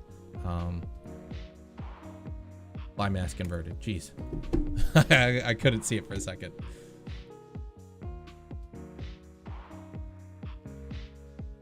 So, I mean, there's a bunch of different ways, but regardless how you do it, you have to rotoscope whatever you're trying to put the text behind. You know how to make a wave impact?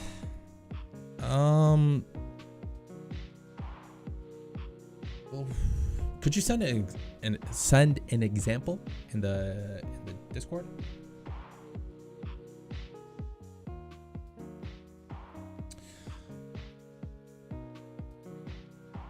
True. Yeah, you would have to do a resize.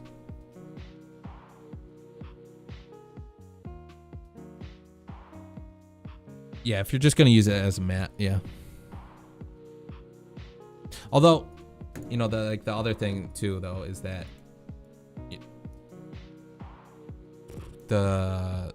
what I recommend is upscaling it in Davinci, and then you use that. So like, this is gonna get really complicated in a second. Like overly complicated. We got our magic mask, right? This is our runway clip, right? Then we have our delta key here. What we would do is, this would be in 720p. You'd make a fusion clip with them, and then you connect this here. So now we have this merge, and it looks like this. You take the output of your delta key and you connect that to the blue arrow, so it upscales it. Now it's in 1080p.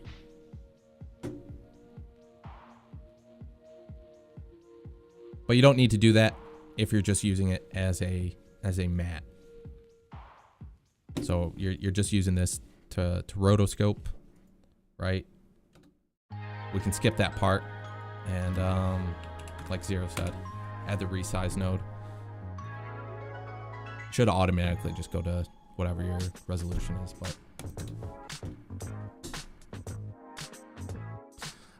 but anyways, you asked what do I think is better, runway or magic mask? It honestly just depends on what you're rotoscoping. I've had times where magic mask doesn't work as good, but then there's other times where it's way better. The main thing though is, like, even though I have magic mask and, you know, I can use runway, I still always use magic mask just because the workflow is a lot faster.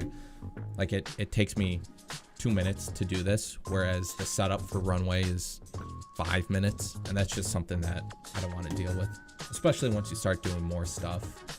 Just, yeah. Sent an example in the Discord server. Okay, let me take a look at it. It's 7 seconds.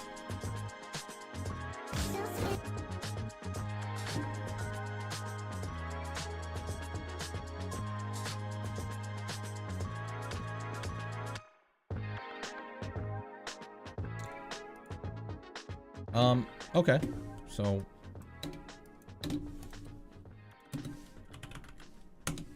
not disparity, displace. So we have this displacement node. Basically, if you plug something into this, it'll mess with the image. So fast noise, displace, See, there's a little something that happened. If I start messing with like the scale, see there's some ripples going on here, but we want something a little bit bigger. Contrast, that'll adjust the intensity of things. And brightness, it really doesn't do anything other than adjust the offset. So I always bring that down to 0. By default, displacement offset is 0. We kind of have something similar right now, but it's not animated, and that's because we need to bring up our seed rate and our fast noise.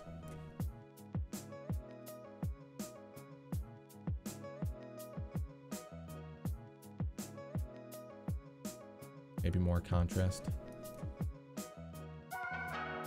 Wavy. Wave effect. There you go. Obviously, you would spend a little bit more time than just this. But that's how you can do it.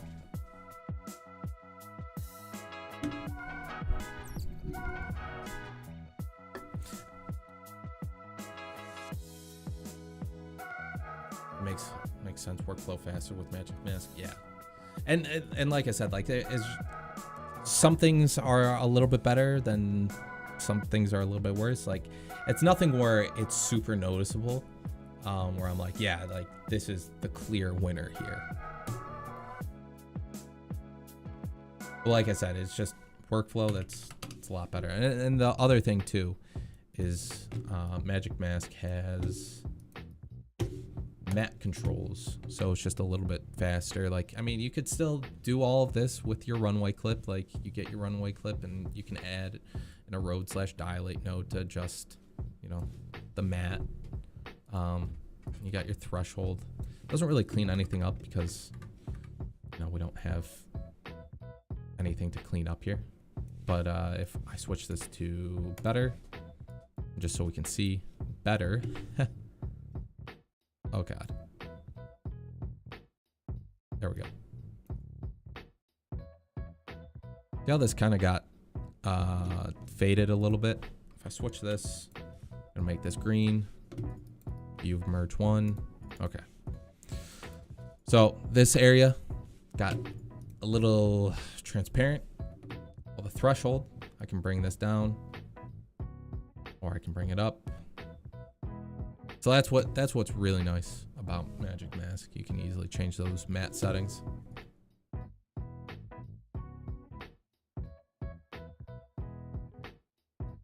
Can I do it? But I like that style of shake. What are we talking about here? Can you make the wavy effect or the shake effect? Yes, you can. I'll allow it.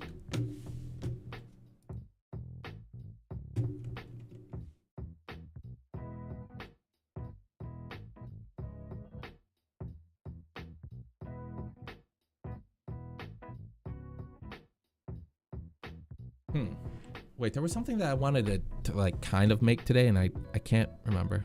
Or I send in the Discord.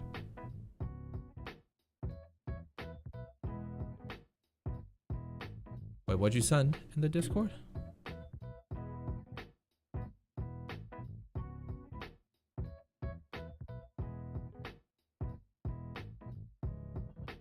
Is it the Sum 41? Is that it? Is that it? What about this video that you want to make? You didn't put any timestamps or anything. How to do the hand cam shake that he does? Okay, let's take a look.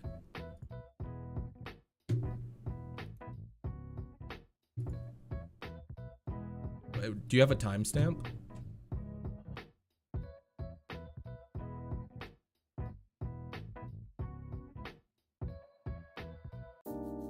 Because there's a lot of shakes here.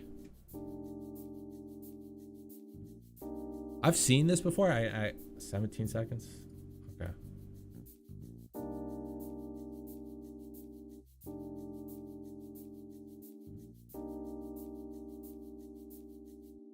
This isn't, I mean, like there is I think there's a little bit of a shake here, but this is mostly just warping, an image, I think. No, there's some rotation, so it's what's happening is that first of all, he's zooming in, so it's just a bunch of zoom in, zoom out, and it's a repetition of this, but on those zoom ins, on some of them, he has a little bit of rotation. And then that wavy look, that's what I just showed 2 seconds ago. You know, your fast noise displace.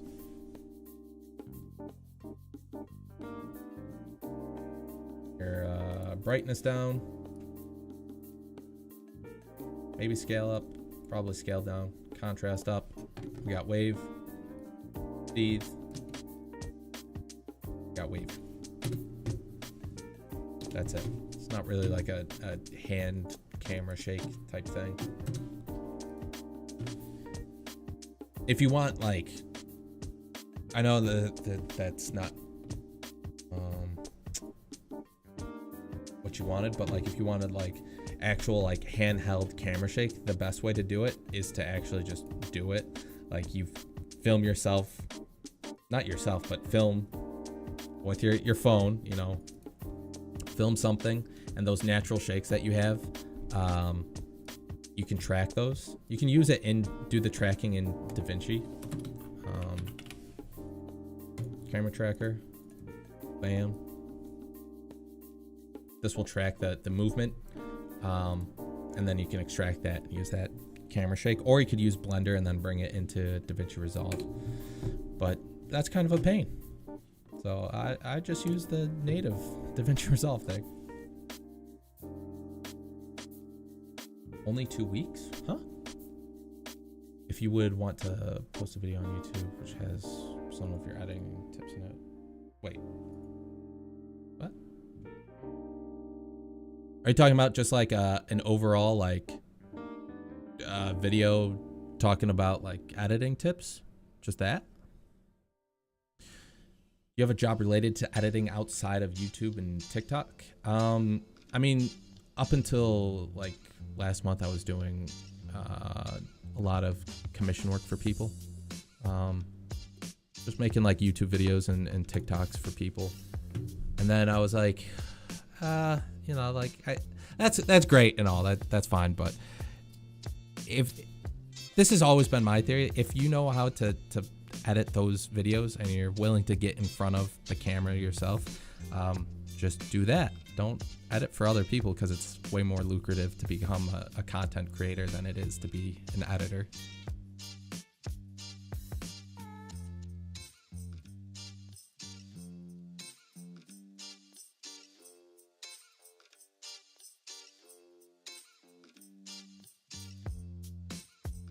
Oh, you're talking about like doing like an editing review thing? I'm not gonna do that on stream.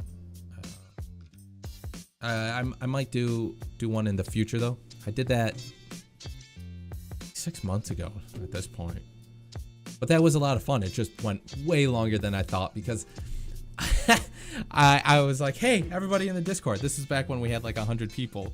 I was like, do you guys want to do like an editing review thing? Like, just post your links, and then I'll review them. And there was like only like 10 of them. I was like, cool, this stream will be done in like a couple of hours. And then just random people started joining and asking for reviews. So I went on for like, I don't know, like 6 hours of just doing reviews. Studio version worth it?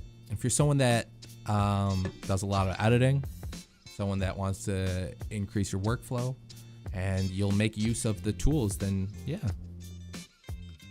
Like for me, the main tool that I use is Magic Mask, right? It's because I do a lot of rotoscoping. Having this ability alone is worth it to me, because now I don't have to open up Runway, or I don't have to do it by hand. It can just be really quick. But then there's other like neat little features that I'll use every now and then, like, you know, the most recently, you know, the deflicker for you're not gonna see it actually here, but deflicker for like the AI animation stuff. You know, fixing IRL videos. You got way more effects. Lens flare, that's something that I use a lot. Lens reflection. Probably not the best example of it, but hold on. Freaks.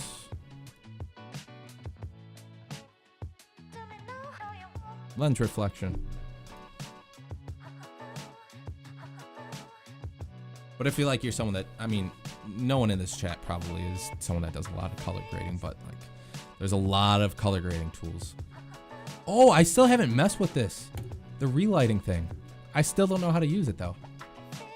I hope this doesn't crash.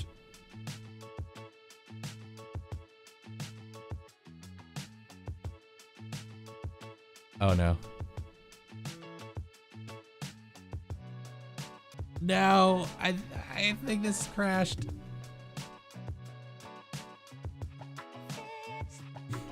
No. Okay. Oops. Hold on. Let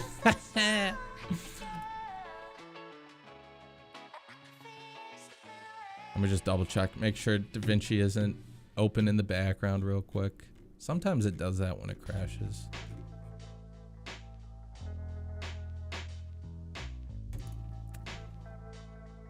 Dude, what was it like last weekend when I was streaming? It crashed twice because I think one time I used Magic Mask and then the other time I used Speed Warp, and it was just because I'm on the beta version, so it's not optimized like super well. All right, we're back. So I'm not going to be messing around with the relight feature, but that is a thing, and I would like to do that, but I think I'm gonna do that off stream.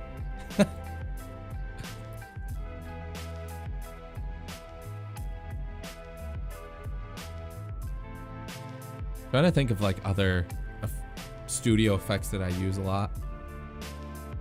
Depth maps, that's another thing. Hold on. This is really useful when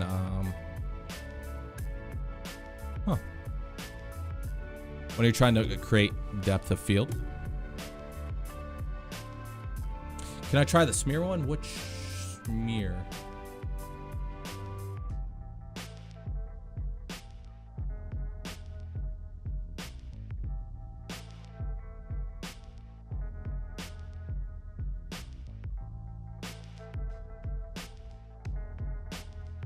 I mean, universe plugin, man, like I don't know, is that really worth it?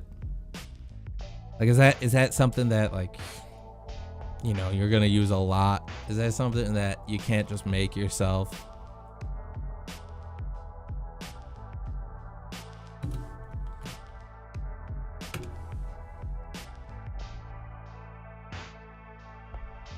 Is this what you're talking about though, Zero?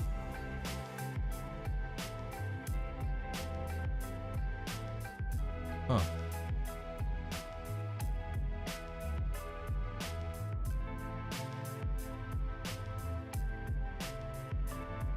Whoa. Wait a minute.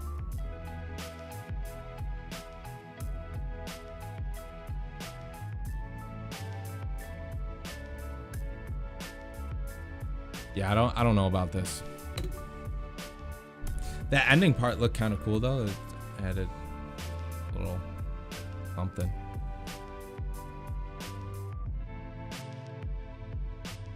Got some quick transitions and stuff in there. Okay. Make it yourself. Yeah, man. DaVinci Resolve gives you all the tools to make effects. I mean, there's really like nothing that you can't do. and I don't know. I don't know if maybe I'm gonna shoot myself in the foot here, but like I've been approached by like some companies like, hey, can you promote our plugins? And then I look at them and I'm like, this is something that you can make, or like this is a part of the studio version of Resolve, and you know it costs twice as much as studio. So it's like, why use your plugin? It's just there's not a whole lot of useful paid for plugins, I should say. The only thing that is like really good is Reactor. That has pretty much everything that you would need, and it's free. Scripts, Reactor, and Reactor.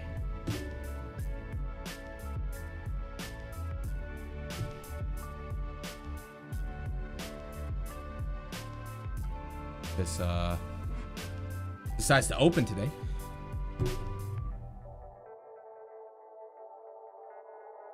Anyways, like Reactor, again, it's free. It's an open source thing. And we have all of these plugins. Just, this is insane. And like I said, like you don't need to use plugins. Like I'm pretty sure most of these you could make yourself.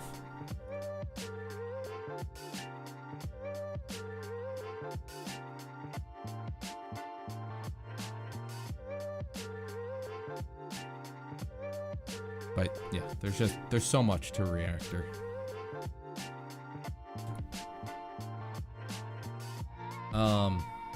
What do I use in Reactor?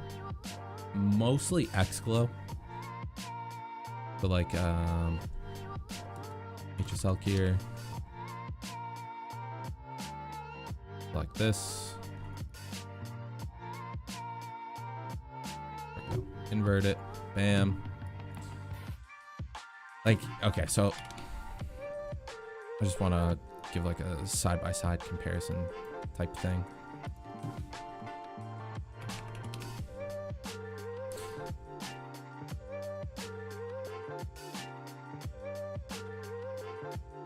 This is soft glow, right? And it's not bad, but usually for soft glow to look good, you have to stack them. Yeah. This one's usually like, this is like a real small glow, and then the other one, it's a big outer glow. It's just, you know, you tweak them. Okay. X glow. Ah.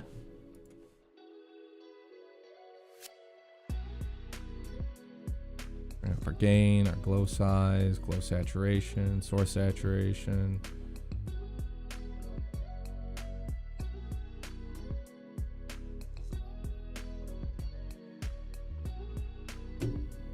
No, X-Glow just looks way better, in my opinion.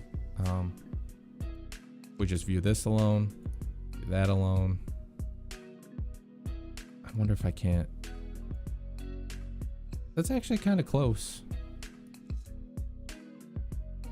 I don't know which one I would need to bring down. Gain on this, maybe. Gain on this one.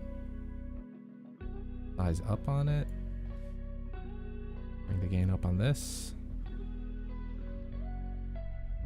Yeah, just there's a lot of finessing that needs to be done with soft glow.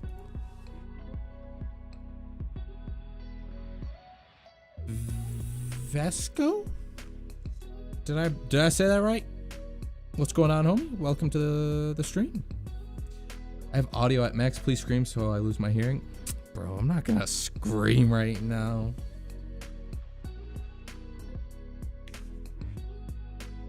Yeah, X-Glow is awesome. They also have, I mean, it's now a feature in Davinci Resolve, but before, Reactor was the only place that you could get the multi-merge. So this was really nice because instead of having like 5 or 6 merges, you could plug in just the one, and start plugging in a whole bunch of other things. I don't know, man. I hate it. I don't like using it. It just wasn't great. Multi-merge. The native one in Davinci Resolve 18 is just so much better. This one red. Hello?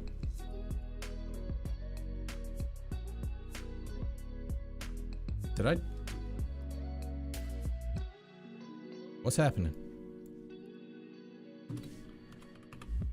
Multi-merge. Okay. Please don't break on me. You're making me look like a fool right now. Do this.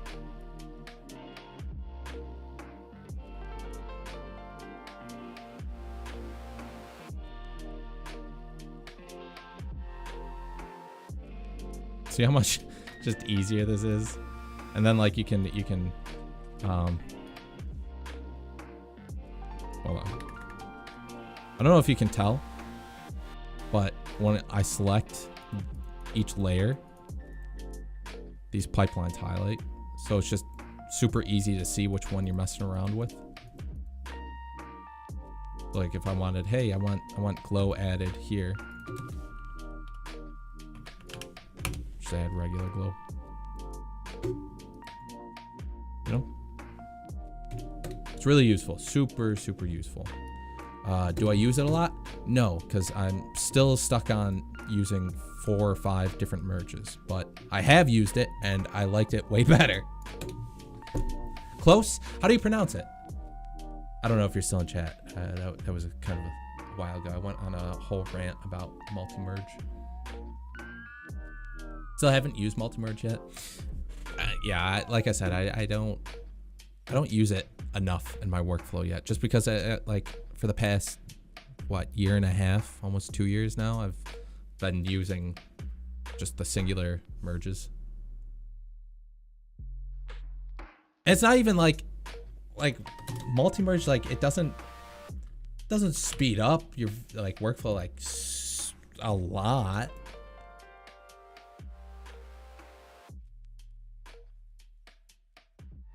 Like I don't think there's. Wait, hold on. Let me do this real quick. We're gonna go back to that. Oh God.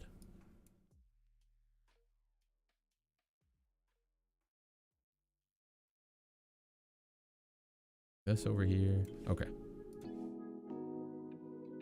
Except for this. This is like the only time where I'm like, yeah, like this makes it so much easier. It's just way easier, way faster to swap these two opposed to like swapping the merges around.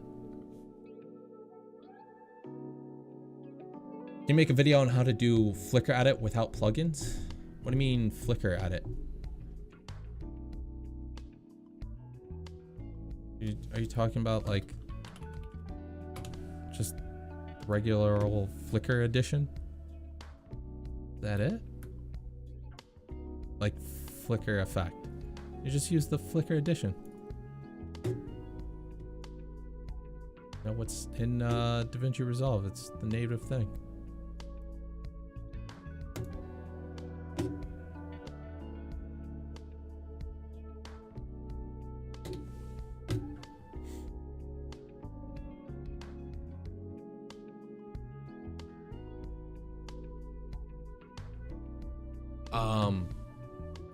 What's going on, Marker World? That, bro, don't make me try and sound things out. Vascow? Is that it?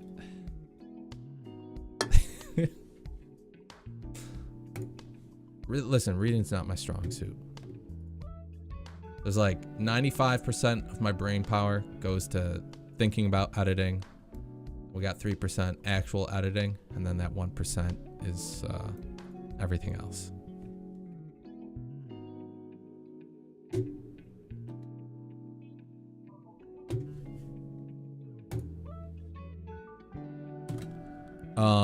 You know what I wanted to do? I wanted to make Actually, there's a million things that I want to do now that I'm thinking about it. So something that I recently discovered.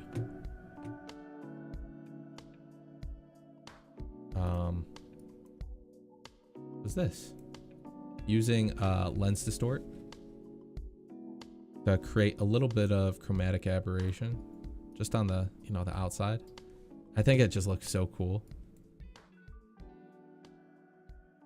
But I'm pretty sure this is just a studio effect.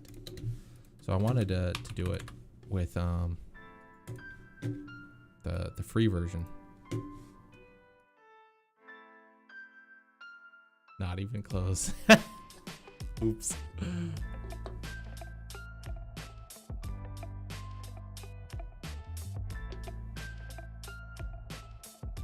you please make a tutorial series telling us how to actually use DaVinci Resolve like that can be used in filmmaking and other stuff?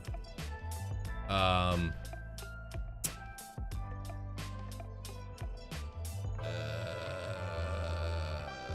mean, like what sort of stuff would you be looking for? Because like there's so many channels out there that already do that, you know, filmmaking, DaVinci Resolve. And I'm not saying that I can't do it. It's just that's what they do and they're better at it. I don't necessarily use DaVinci Resolve like that. You know, we do gaming clips here. But a lot of like pretty much everything that I learned has been from watching those channels and then implementing it for my purposes.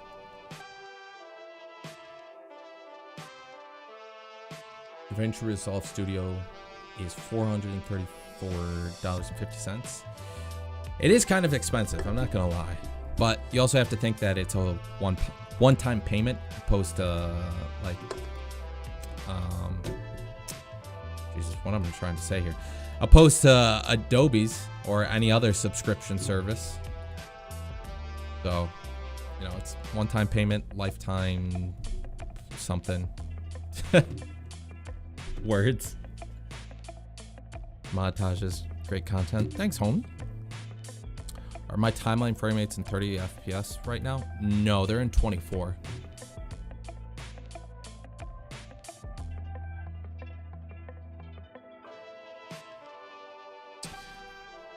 Like Marvel intros, character introduction animations. Maybe. I was actually just talking about, not really talking about, but Peach was in here and he said that his next tutorial is going to be some sort of motion graphic thing.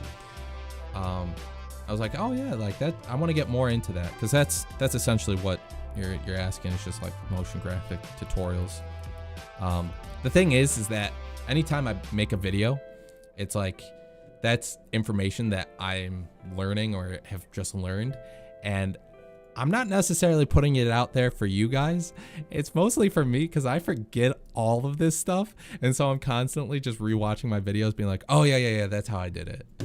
So it's more so just like whenever I need to learn that sort of information, that's when I put it out.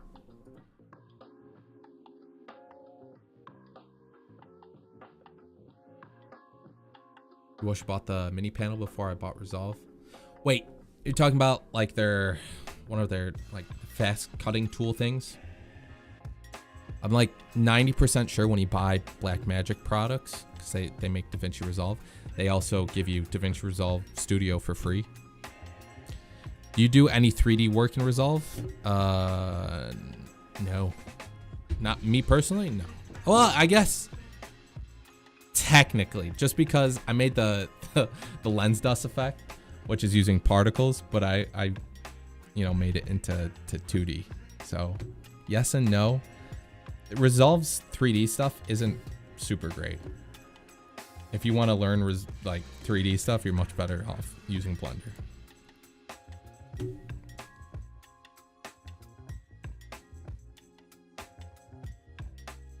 No, the color grading panel. I'm gonna be honest, I don't know what it is. I don't really know what Blackmagic offers. I know that they have cameras and that's it.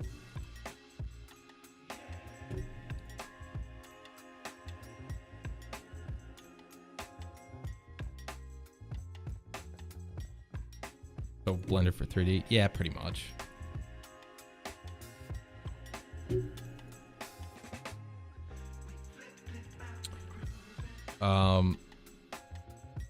I have seen a couple of their videos,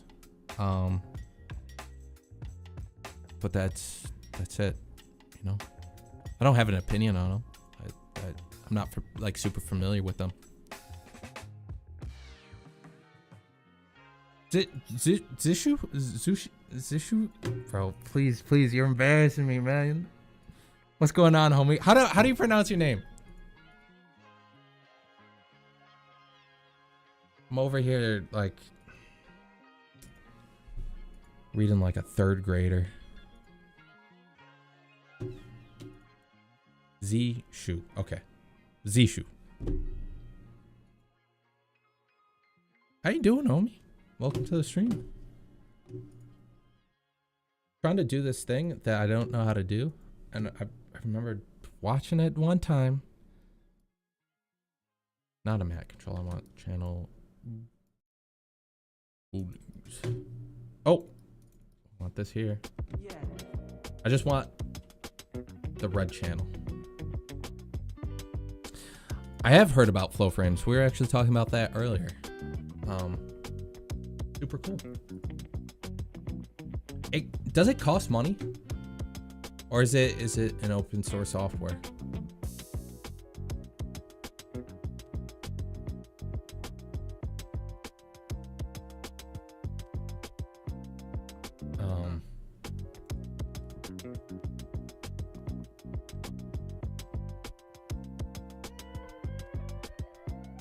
That's not what I want. That's not what I want. Wait. My...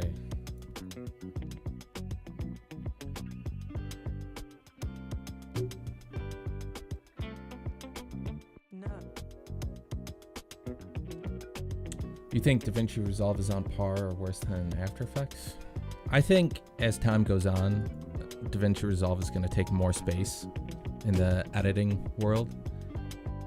I mean, like, I haven't really like been around it, you know, for too long, but when I started out, everyone wanted, like, if you were looking for like a job, right? Everyone wants After Effects knowledge, and they still do pretty much, but that's just because that's what they use. They want those project files. And then now a lot of people are switching to Davinci, and so they're becoming less demanding, I guess, for After Effects and Adobe knowledge. They're like, okay, whatever you do, just if you can edit, give us a video.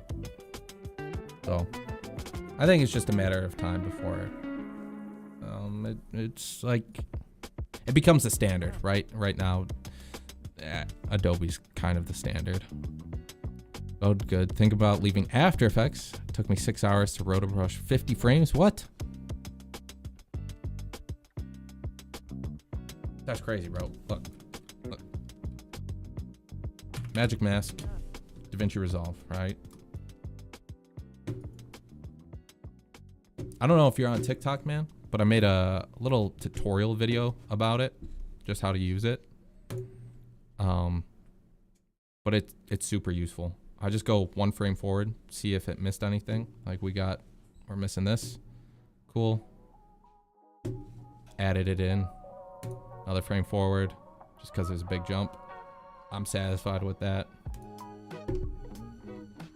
And then render it all out. TikTok is banned in your country, so you can't. Oh no.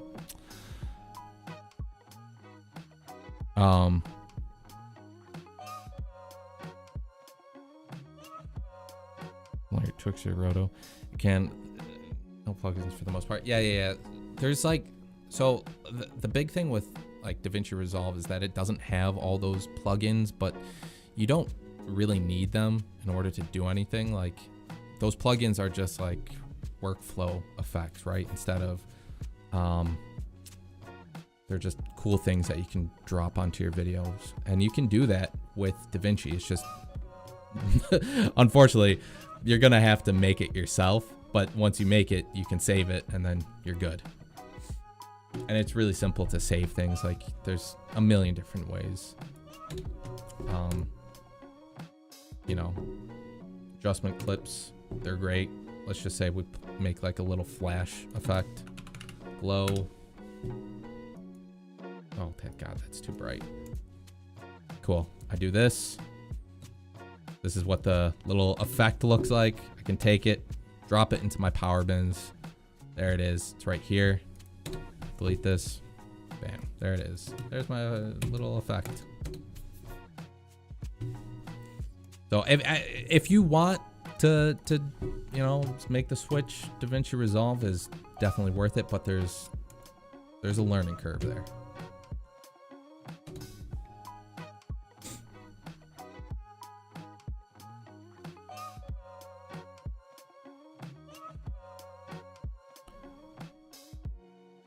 If you watch all my tutorials, will you be as good as me? This is gonna sound mean, but no. There's one thing about like watching tutorials. There's another thing about implementing tutorials, right? Like if I don't want this to sound like egotistical or anything, but like I don't really watch a lot of tutorials anymore just because I've familiarized myself with DaVinci Resolve. So it's like I can just look at a video and be like, oh, okay. You know, they're using, like earlier you sent like a wave effect, right? Oh, okay. They're using it's just displacement. That's all it is. Displacement changes how the images look. So we just add a fast noise to it. Boom, like this, right? It's just, you gotta be implementing the knowledge that you're learning. So it doesn't matter how many tutorials you watch. You can watch all of mine. You can watch all of Casey Ferris's, all of Peage's, all of Patrick Sterling's, every DaVinci Resolve tutorial on YouTube. But if you're not implementing that knowledge, well, you're not gonna really learn anything.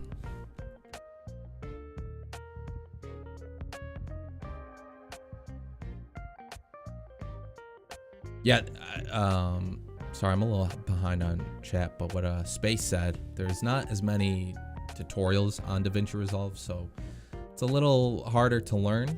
But it's just, it's really not. Like most of what you'll see is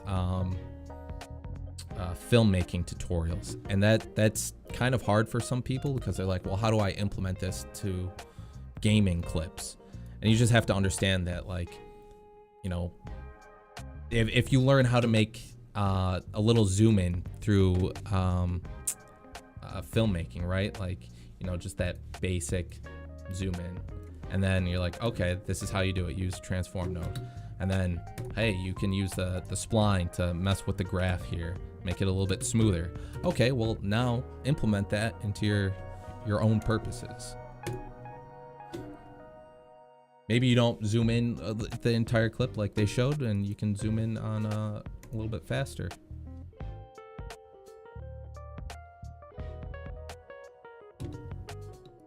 Did I not do that right? Oh, I didn't because I moved the adjustment clip. Where's my keyframe? There it is. There. That was what I was trying to show.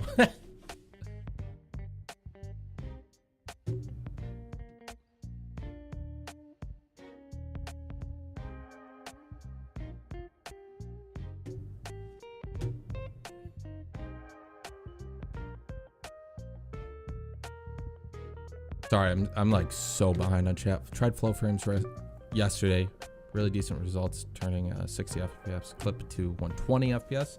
I think flow frames, their whole thing is, it's not just doing like, what am I doing here? Doubling the frame rate. It gets really interesting because they can do like 15 in between frames, right? So like if you go from 60 to 120 FPS, you're just doubling the frame rate. So you're adding one more frame, which isn't like super crazy. Like you can do that inside of DaVinci Resolve. I think you'd have to have the studio version, but create a timeline, format, timeline, frame rate, 120 FPS. Got our clip. We'll just use this for now. I don't know what frame rate it's in, 30. But you're just doubling it, so you would just use optical flow, speed warp. This might actually come out kind of okay. But that's how you could do it. Mic check, mic check. Anyways, I've seen videos where they'll go like to 400 FPS and they're generating 15 in between frames, and that's when it's like it's crazy, because when you start generating more than one in between frame, that's when things can get a little bad. Anyways, I'm gonna delete this because I don't want things to crash and stuff to get weird.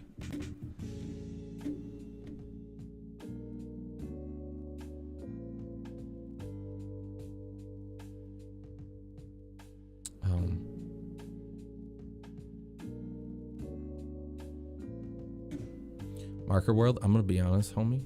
I don't know who you are.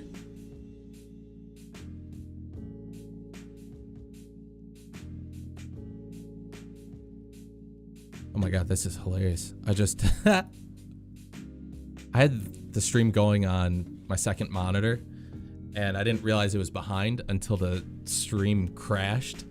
It's like 30 minutes behind.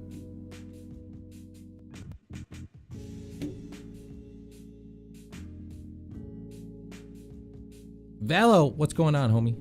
Guys, by the way, I'm really behind on chat.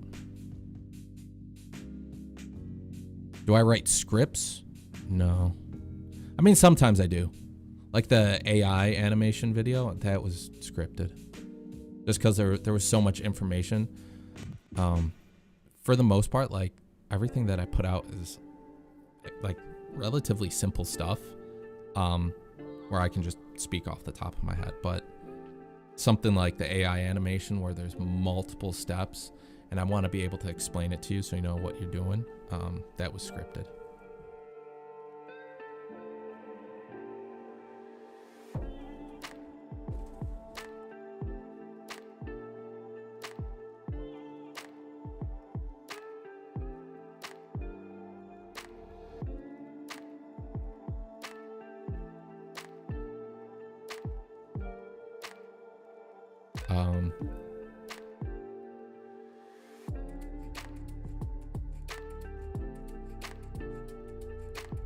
Sorry, I was just reading everything.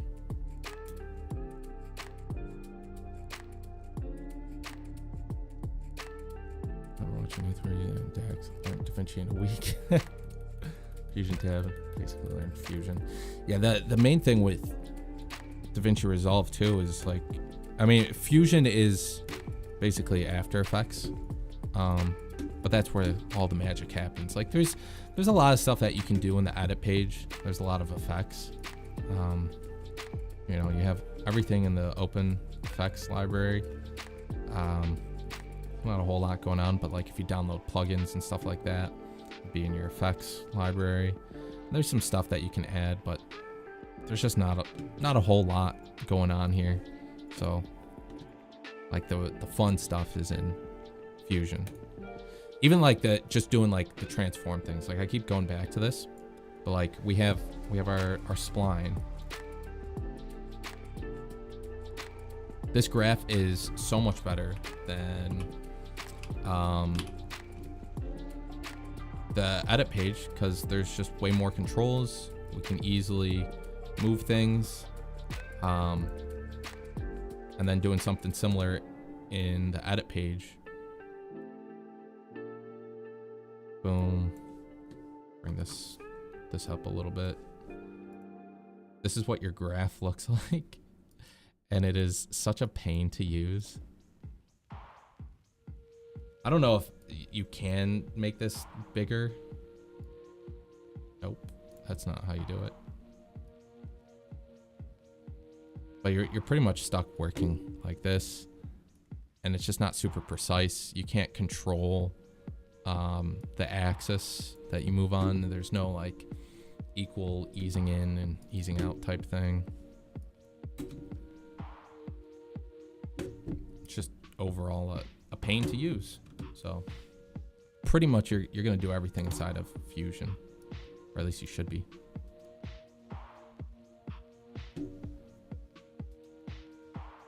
Fusion's flying on the edit page. I wish. There are, okay, not to plug my own effects here. There are some cheeky things that you can do. So, trying to think. Advanced shake that I made. We kind of have a fusion spline graph here. It's utilizing anim curves. So we got this, and it's nearly identical to the splines in Fusion. If you hold Alt, you can drag it on one axis. Control A. Nope, that won't work. It doesn't have the ease in, ease out thing, but it's just way more customizable, way easier to use. And what's nice about this is that you don't have to use keyframes. It's just, like I said, it uses anim curves, so everything is done for you. That looks awful.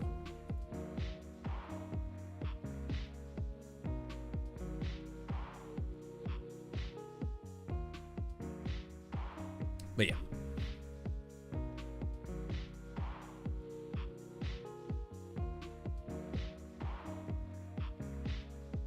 You're gonna switch to Davinci Resolve? Ooh. I can't wait to see the first edit with it.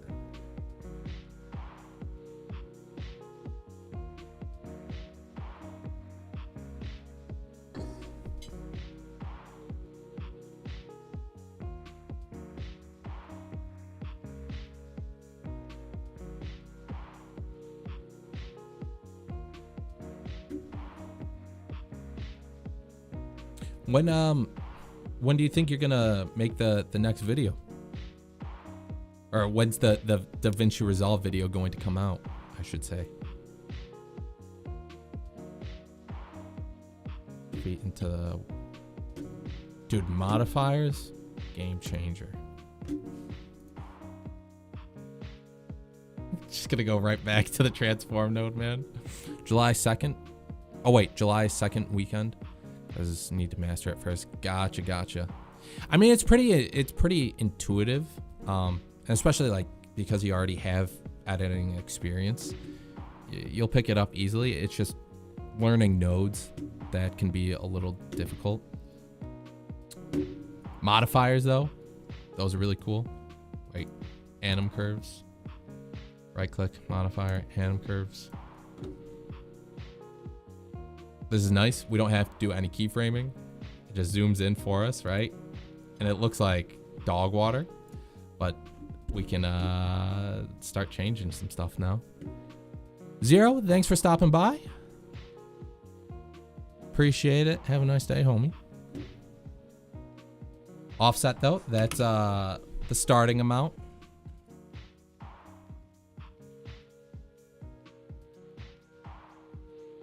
Ooh. But yeah.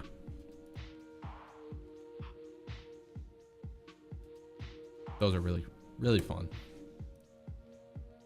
Just saying, I haven't watched a single AE tutorial yet. All I used to do is call my old editors on Discord and tell them how I want clips, slows, whatever they did. Just made it better. Ah, okay.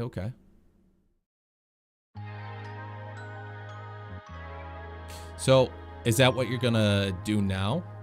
Do you have like a bunch of DaVinci editors and you're gonna just make tweaks to what they do?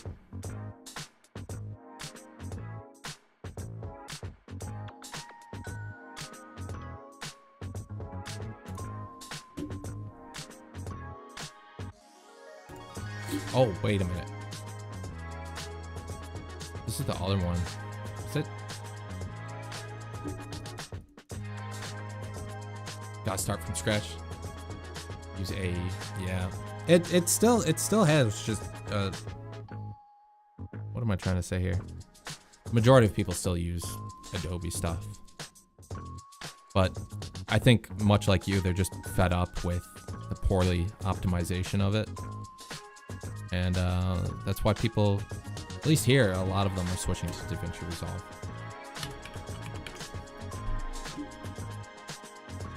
right click.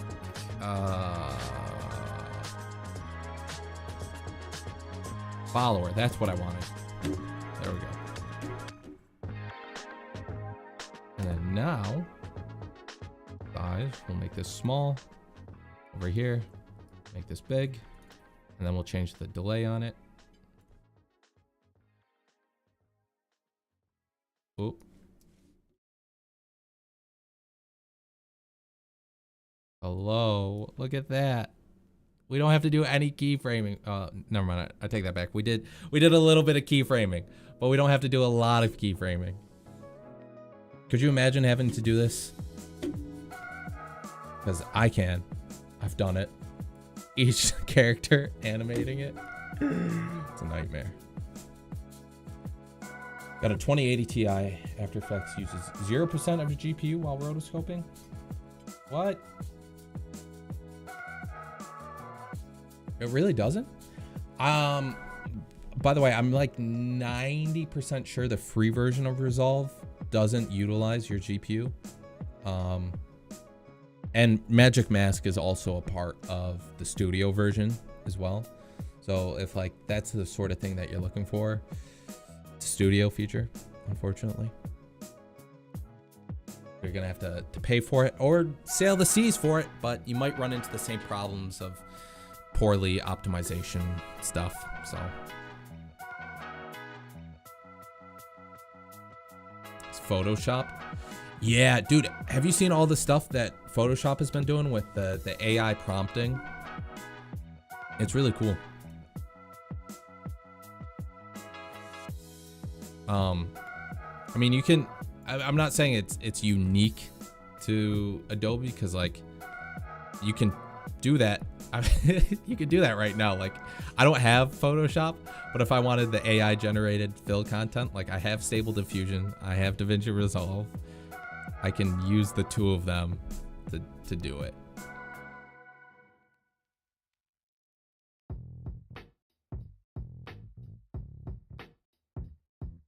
Why Zishu? Zishu? Zishu, right? Why is he here? Because DaVinci Resolve, bro. Why does your DaVinci Resolve always black screen when editing? Could be a million different reasons.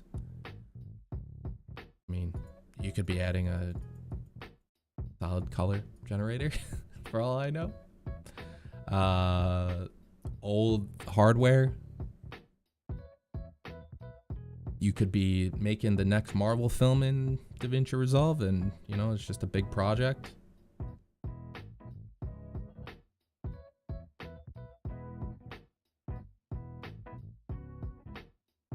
Can you show basic stuff like import a video, cut it, slow it like a Twixtor, speedrun, lens blur, glow, stuff like that? Sure. Adding media it's super simple. Let me just open up something here.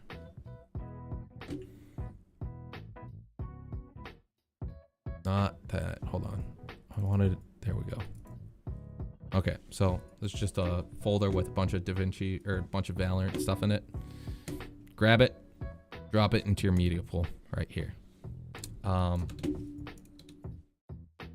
By default, if you just take your media and you drop it into your timeline, it's going to create a 24 FPS timeline.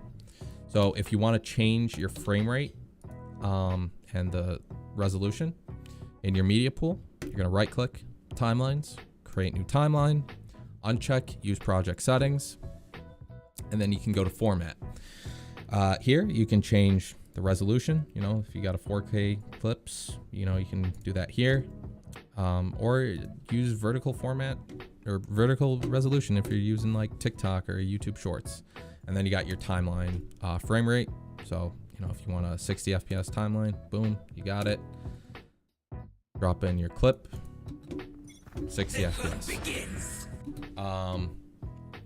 Cutting, you got a million different ways that you can do it. If you hover over like the ends of your clip, drag, that's one way to trim. Also, if you check this little link and you click on your video, it'll highlight the audio. So now you can trim both of them at the same time. Or you can uncheck it and trim like this, one at a time. But if for whatever reason they become unlinked, highlight both of them, right click, link clips.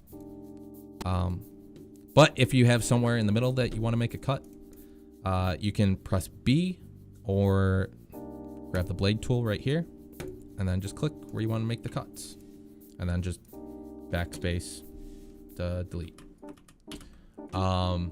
If you want to slow your clips down, there's a bunch of different ways. Personally, what I like to do is if you hit Control R or right click retime controls, it'll give you this speed changing menu. You can hit this drop down arrow. You got add speed point. This will create kind of like a speed gate. So everything right here, 100% speed. If I add another speed point, everything right here, 100% speed.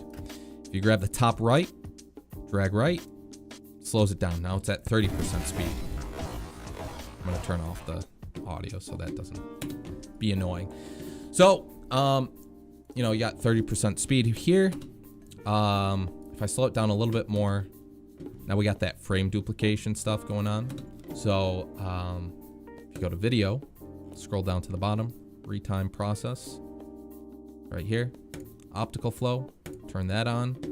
And you also have motion estimation. This is the main reason why I like doing all the retime stuff in the edit page, because motion estimation, it works a lot better than just using optical flow or anything else that you'll find in Fusion.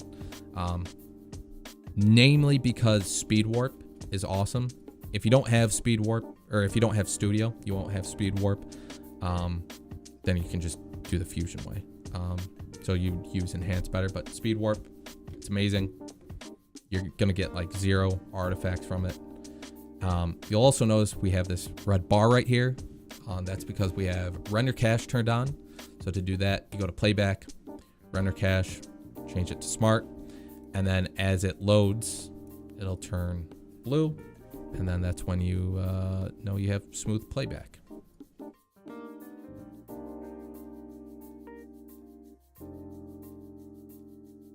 So what if there's a clip, image frames, want keyframe at 100, 1, 50, 2, 5. Show me how to do that. Yeah, we can do that. So like that's, that would be something that you do in Fusion. I just want to show you, once this loads. Well, right now it's caching. It's a little bit slowed down. We have the duplicated frames. Now we have smooth playback. Everything looks good. A little bit of warpage, but not too bad. Let me just reset this.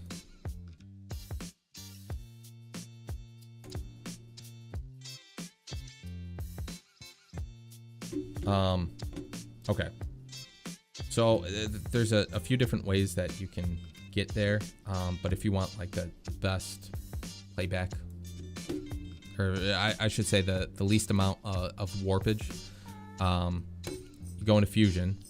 At the bottom right here, you can see we have 0, and then we have 5,664. That's how many frames we have. And right here, that's the frame that we're on. So this is frame 310. So what you would do is you'd add a time stretcher. Source time, you want to set that to whatever your time you're on. So 310.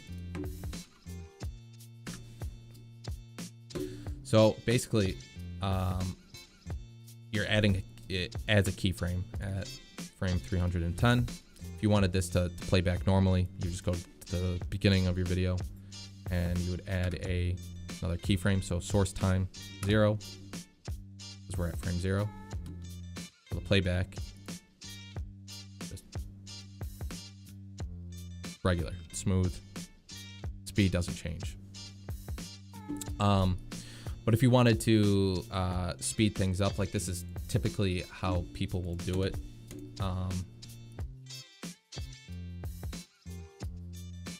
they'll make a cut here,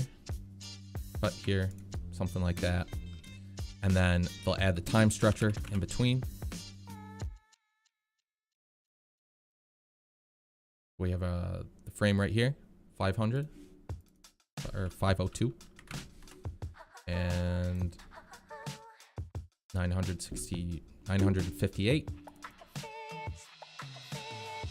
I don't think I added the keyframe properly here. I didn't.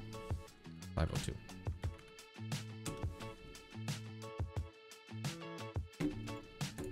So now you can go into your spline and you'll have 2 keyframes here, and you can mess with the speed this way. If you highlight both of them, you can hit F. It just went over your head. Oh, I'm sorry, man. You wanted the speed run? Honestly, though, like what I would do, just starting out, I would use the time stretcher thing. Or not time stretcher, the retime control thing. You're not going to be using frames. Instead, you're going to be using the time encoder. So, you know, like if you had, just for simple math, right? We're at a 60 FPS timeline. At frame 60, right? That would be 1 second. So just swap the frames for the time encoder. If you wanted the speed to be at 100% between 1 second, okay, we're gonna add a keyframe here, and then 4 seconds. We want the speed to be at 100%. But then everything afterwards, we want 50%. Well, we can hit this drop down, change speed, 50%. So our video is going to play normally, and then at 4 seconds, right? This is where we have that speed point. 4 seconds right here, speed point right here. Now we're at 50% speed.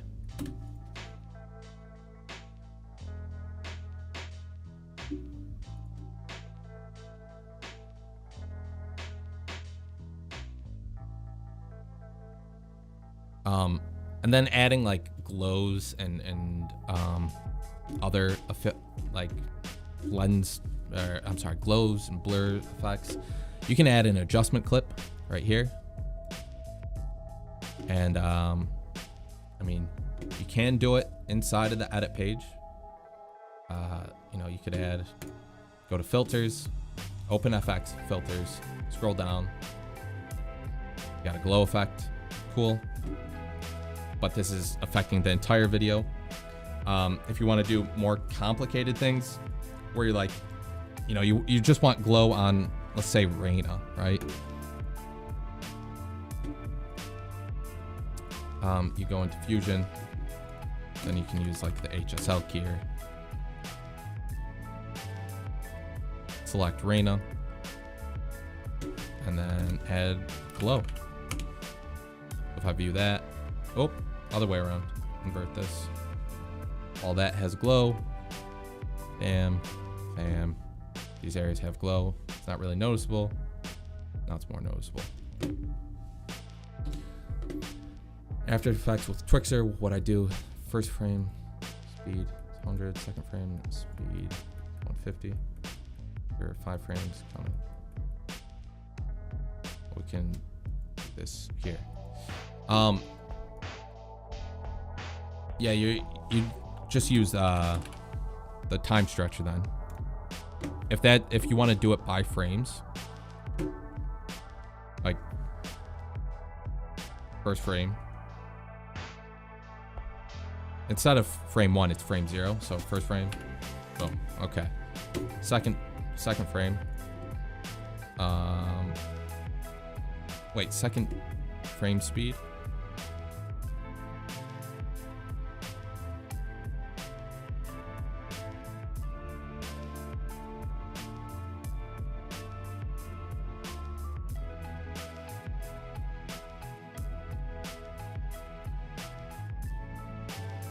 Sorry, I'm just trying to decipher what was going on here.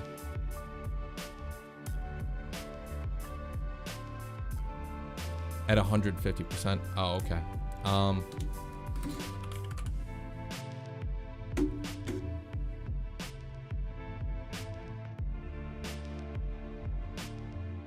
Yeah, man, I would still just do the, like, if you want to be like,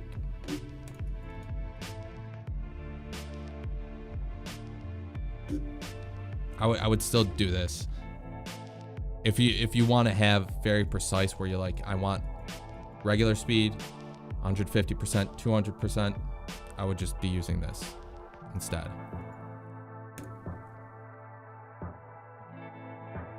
The other method, like doing it in Fusion, with the time structure, it's not as precise like that. But the nice thing is that you can mess with the graph in a more complex way.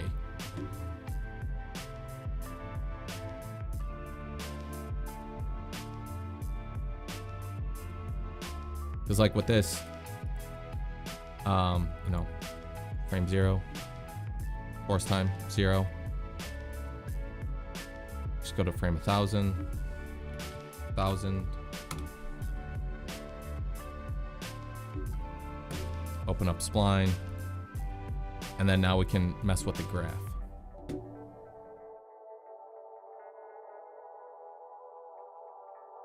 Seems tough. No, it's not. It's really easy. Like, if you want the first frame, you just move one frame over. It's right here.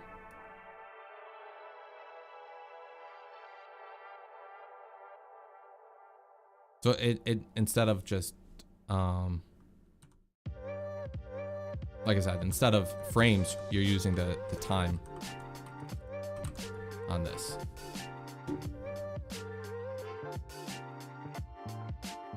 And all you're doing is you're saying, like, if you want to slow a portion of your video down in the middle, or speed it up, you're saying, hey, we want 100% speed right here, regular speed. Then we want 30% speed. I mean, we can hit this drop down, change speed, use a preset one, 50% speed. And then over here, change speed. We want 800% speed.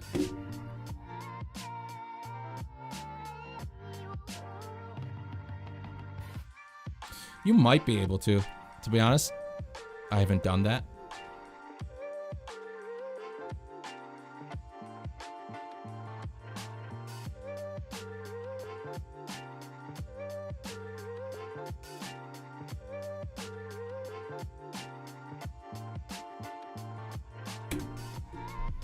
But you would just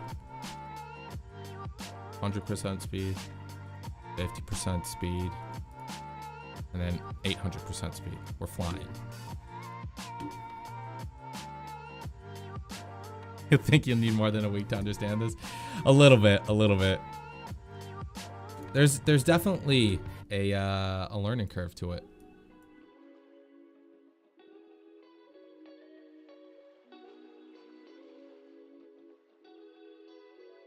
Like Marker said, as soon as you start learning more or implementing, it becomes a lot easier.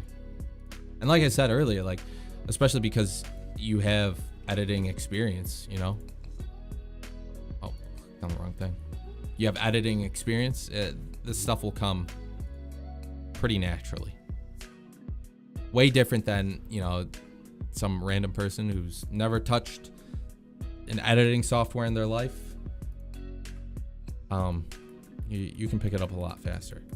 And I don't know if, like, maybe everyone does this, but like a lot of because there's not a whole lot of Davinci Resolve tutorials, you know, I'll watch like a After Effects tutorial, and it's like, oh, okay, like this is the equivalent of that in Davinci Resolve.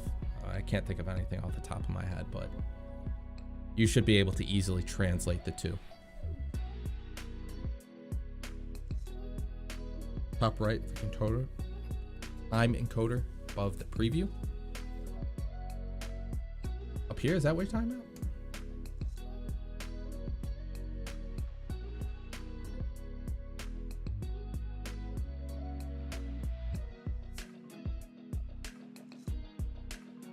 I'm gonna be honest. I don't know how to change it to frames.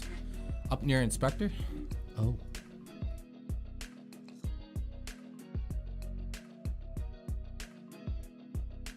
Oh wait, this. Oh.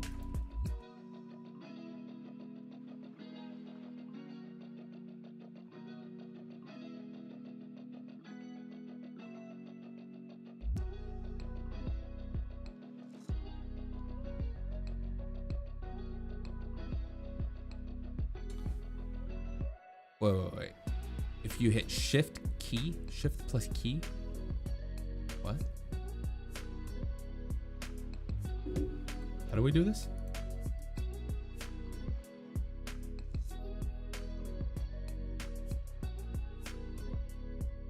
Together. What? Wait, shift. Oh, shift. This? Is that what we're talking about?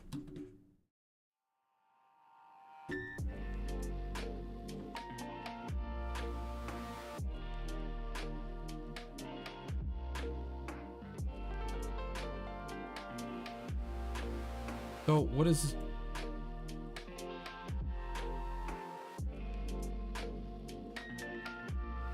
Yep.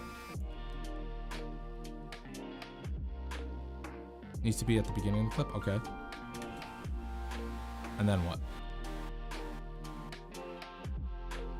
Still displaying in seconds.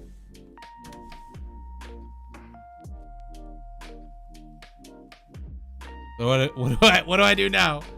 Then type in frame you want. Oh, okay. So let's do 50. That doesn't seem right.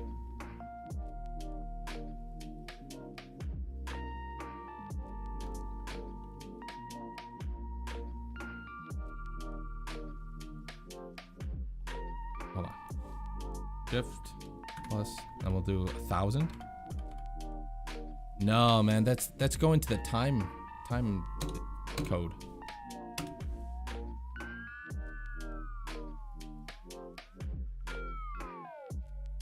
That's not going to the frames.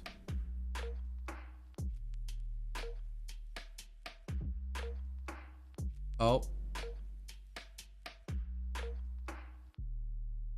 I guess you can do that.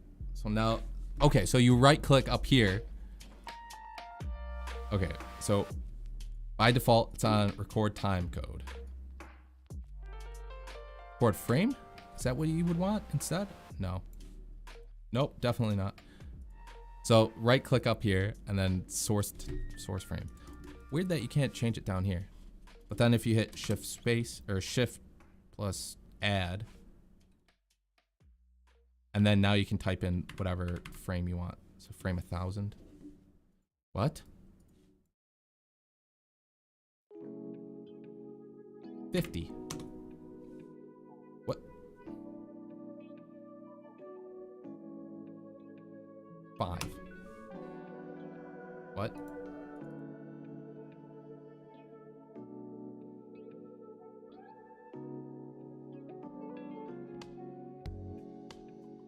I'm gonna be honest. I don't know, man. Each arrow click is one frame. 0005? Really? Okay, let's try that. 0005. Nope. I've never messed with just doing the frames. I've always used the time code.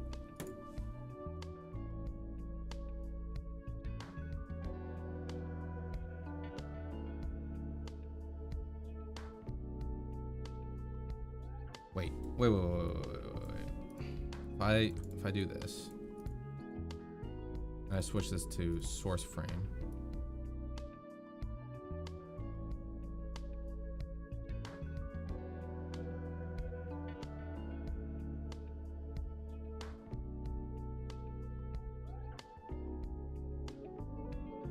Leave it on time code and hit shift. Didn't even know source frame existed.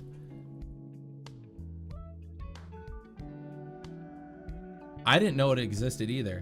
I'm sure it's useful, but it's really not useful for like, at least what we're trying to do. Figure out like, oh, you want the speed to change at this frame. I would still just use the time code.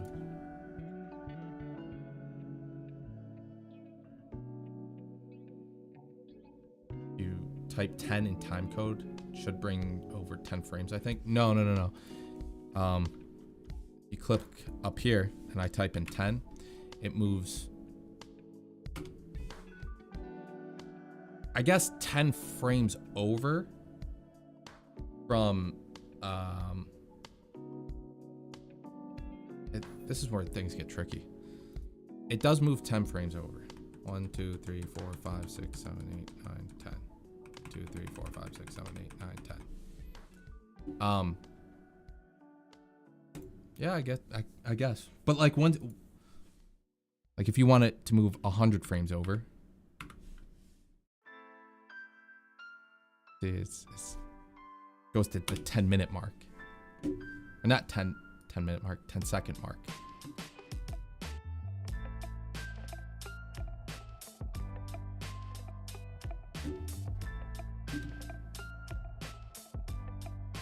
Shift -2. Oh, that would be useful. Then do 140 to get 100 frames.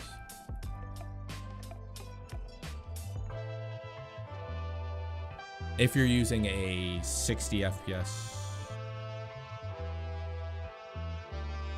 I'm not making that more complicated. I don't know, bro. Why even use time? Why use the frames and not the time code? That's weird.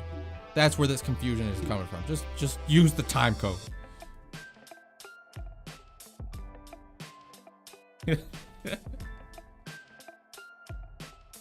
I'm done with it. This stream is time code only, okay? That's it.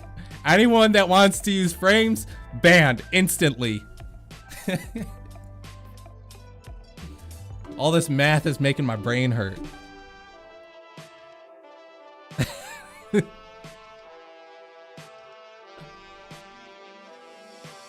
I recently bought Studio version online from the official site using PayPal, so my question is, will I get hard copy of the license? No, it should be emailed to you. At least it was for me.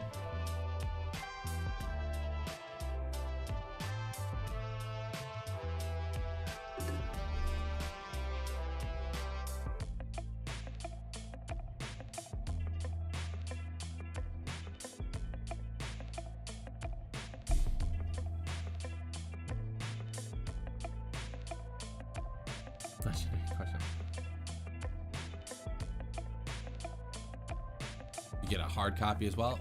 No, man. You're not gonna get a hard copy because all it is just a licensing number. I mean, what are they gonna do? Like, send you the license number like on a plaque, and then you can type it in, like a little certificate, like you graduated from college or something. That'd actually be sick. I actually like this idea.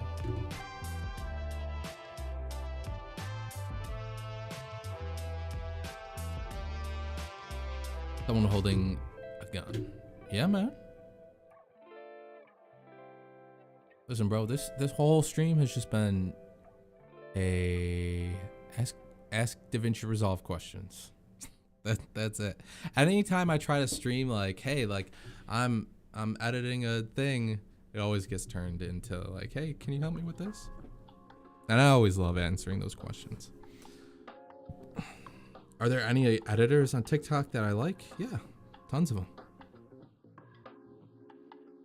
Some build-up effects. I mean, like what? Can you send an example? Make the kill look special. Usually, like, are you talking about like an impact effect per se? How do I time remap so good? Okay, look, I did this on stream and everyone was so confused, but it's really simple. So let me just grab a little piece of music here.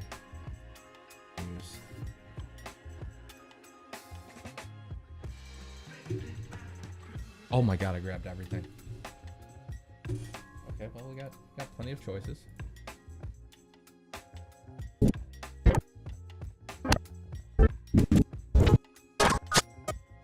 I need to delete this from the bin.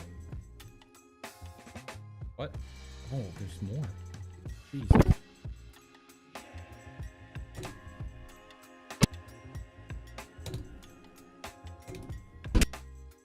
Die.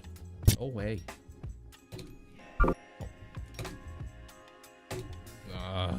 Hold on.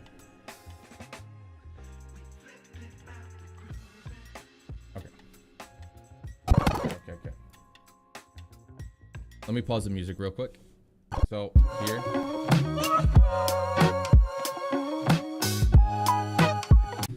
So, one way that you can do this is, you zoom in. This right here, this little button right here, that zooms in. So we're gonna zoom in here. And the other thing that we're going to do is if you hover in between your audio tracks, you'll get this little icon thing. If you drag that down, we can see the wave pattern a little bit easier. So typically, all of these peaks, that's where beats are. Okay, boom. There's the hi-hat, clap. Okay. So what you could do is at every peak sort of thing, or if you're not fortunate enough to get a nice looking waveform like this, just listen for it. But what you could do is hit M, and that'll place a marker. And then M. And then M. I don't like doing this though. I mean, sometimes I'll do it, but it's not nice when you start trying when you have a longer song that you're trying to do more beats to, because we can't really copy this marker setup. So what I like to do instead is I go over to generators, and then I'll grab a solid color generator, place it here, just make a random cut, make it a random color. Cool. And then we're gonna duplicate this, shorten it to match, and change the color as well. And then we can duplicate this, stretch it out, change the color once again. And what we're doing is we're going to keep changing these colors until the beat repeats itself.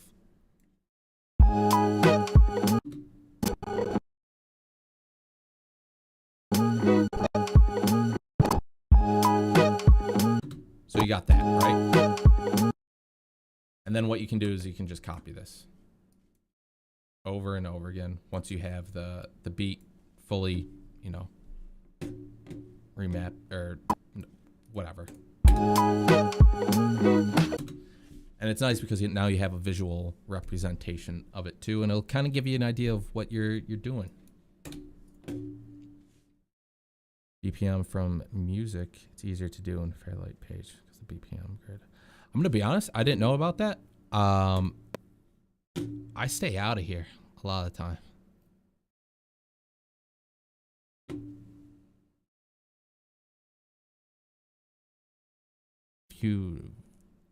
If you know the BPM of the music. Wait, so does Fairlight find that for you, or do you have to know that off the top of your head?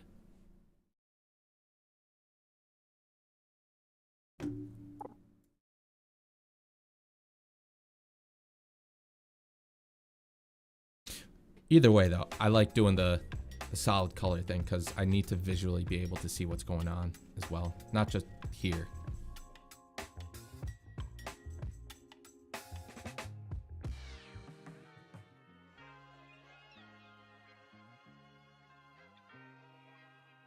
Kinda can find it for you.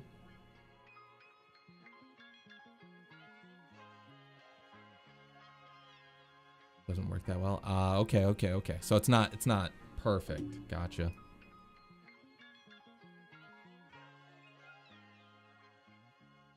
Well, duh.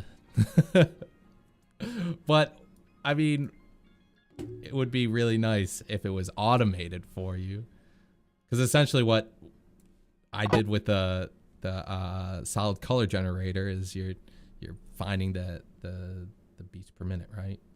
And then you're gonna be able to duplicate it over and over again. You have a tutorial on how to slow and speed up clip to make it sort of flowy.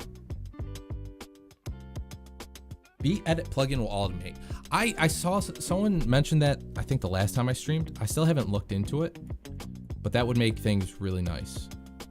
But like you mentioned, with Fairlight not being super accurate, I wonder if how accurate this beat edit plugin is. But to answer the previous question, if I have a video on how to speed up and slow down your clips, I do.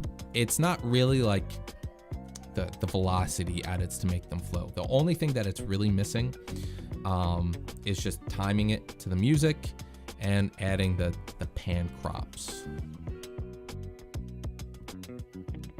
But like I just showed earlier, you can use the solid color generators to time everything. And then what you would do is like make a cut, okay. Try and do this. Retime controls, make this as slow or as fast as you want. And then you would add an adjustment clip and then add your pan crop stuff, right? So you would add your transform. Let's just zoom in, move like, oh wait, this is 60 FPS. And then back to 0 or 1. Flatten this out, and we'll do that. Oh my god. This is what happens when I don't edit in 24 FPS.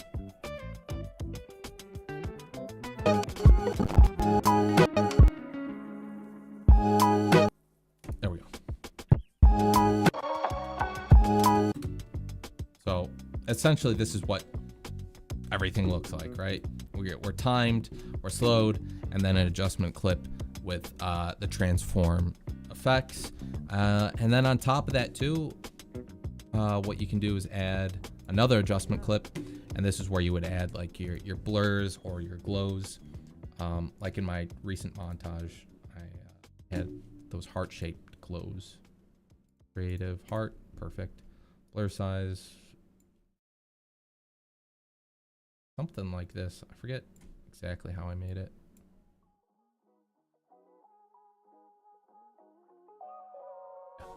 And then you would just keyframe this as well.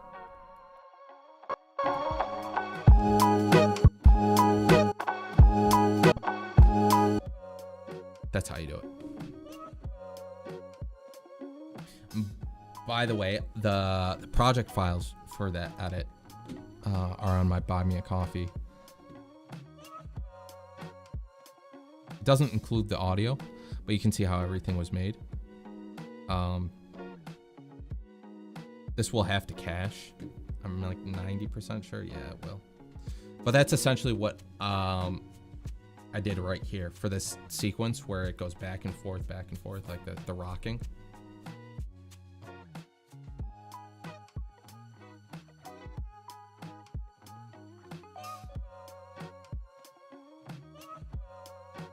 I'm gonna mute the audio on this. I don't want it to play because it's copyrighted. Okay. This might, I don't know if we'll be able to, oh, wait a minute. Actually, I can show you this.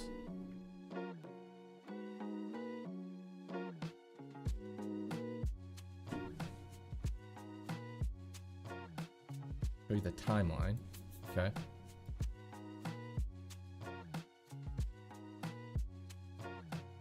So, like I showed you earlier, all of these, all the clips, those are slowed. And then this adjustment clip, that's the transform. And then this adjustment clip, that's the blur effect. Let me just find the montage on my computer.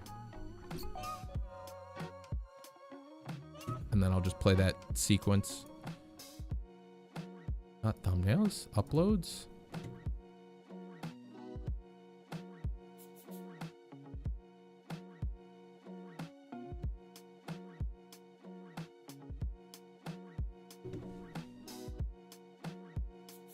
Oh wait, I wonder if, hold on.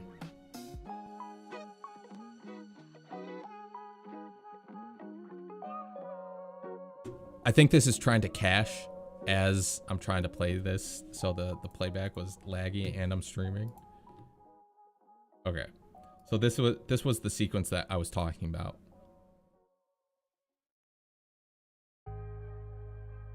So all that is just stacking two adjustment clips. Well, we're slowing the clips down. Then we have the adjustment clip or the transform, right? Inside this one. I think I did this where I zoomed in and I rotated a little bit and then zoomed out, back.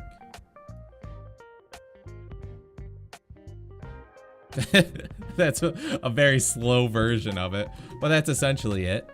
And then on top of that, we had the blur effect. Lens blur, that's what I used.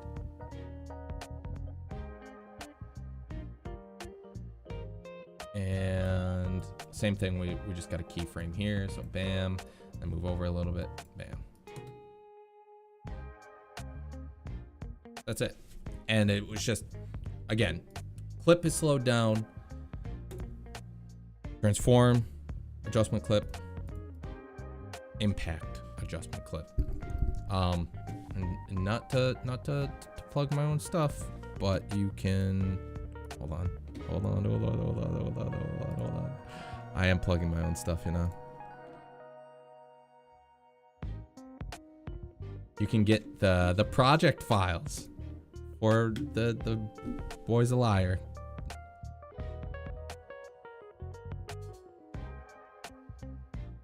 That's on my Buy Me a Coffee. I think that should be linked down below.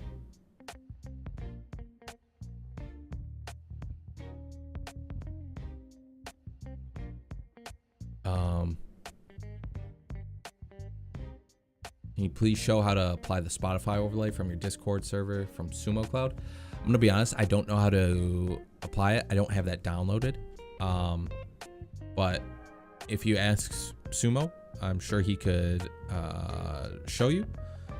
And I'm like 90% sure that it's just a transparent overlay. So you just, you know, make an adjustment clip, apply the effect to the adjustment clip.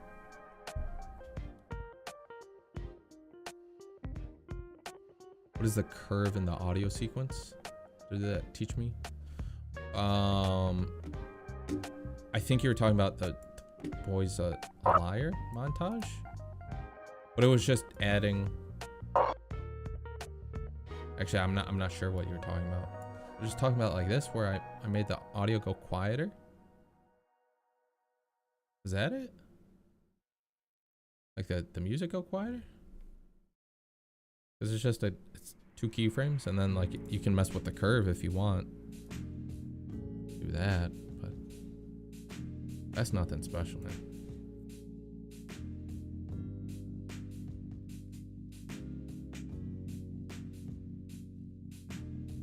Color correction tutorial helped me a lot. Thank you. I'm glad it could help. Tips and tricks video video. Tips and tricks video about making cinematics in Valorant. I mean, I do have a video on that. So, yeah. The main thing is just like it's composition. Did I delete the? I think I did.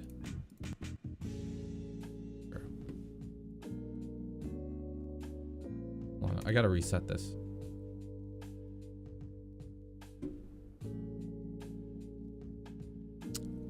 Give me 1 second. I'm gonna find those just map clips.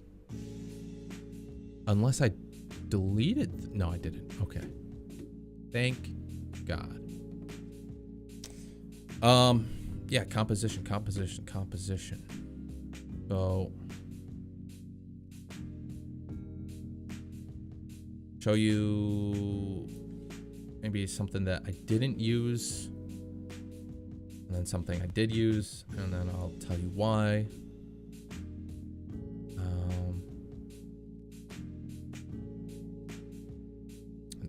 Something else I didn't use. Something that I could have used, but I didn't use. Oh, and then this was the other one that I used. Okay. So the first sequence was this. The first cinematic was this. It was actually played in reverse. Let me just delete all the audio. But composition, right? That's the big thing here. Without anything here, our eyes are drawn to the center, and that's because we have some leading lines. If I open up Infusion, let's make a grid. Yikes. Rule of thirds, right? This is a fairly centered image. So already that. Eyes are just drawn here. Midline, that's where I put the text. And then we have, like I said, the leading lines. You know, these angles are pushing our eyes towards the center of the screen. So that was like the title reveal. And if we look at this shot, very similar composition. We have leading lines right here. The text went in the middle, and then rule of thirds as well.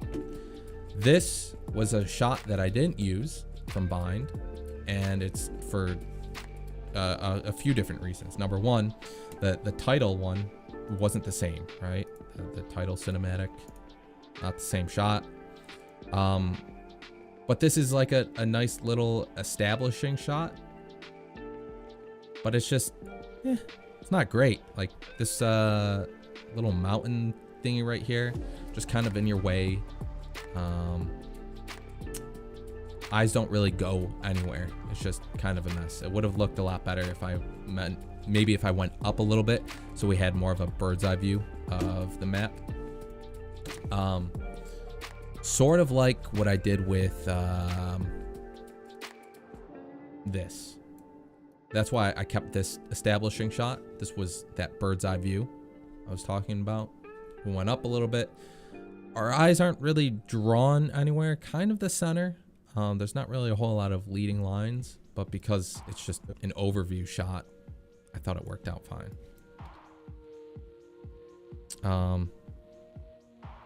This is another shot that kind of works similar, where it's like an establishing shot, right? But you know, it doesn't really tell us where we are, like as far as map location. If it's an overview establishing, if it's an establishing shot, we need an overview. And this is just like a close-up thing, and it looks cool, just not great for our purpose. And then the other thing is, I had an idea. This was the, do I still have? Yes.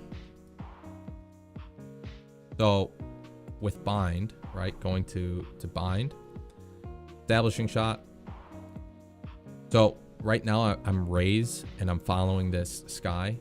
One of the ideas that I had was this bird's eye view, and then we zoom into her head, but then the next shot is this, right? And that just doesn't flow, right? Two completely different angles. So when we cut from this to this, we don't really know where we are. So it's not good. It would be much better just to go from this. Oh crap, I closed it. But from this to that next shot where I'm following a sky. Anyways, to make a long story short, just composition.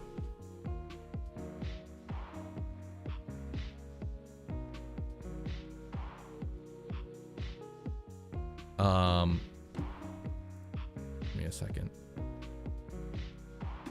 That's not what I want. That's what I want.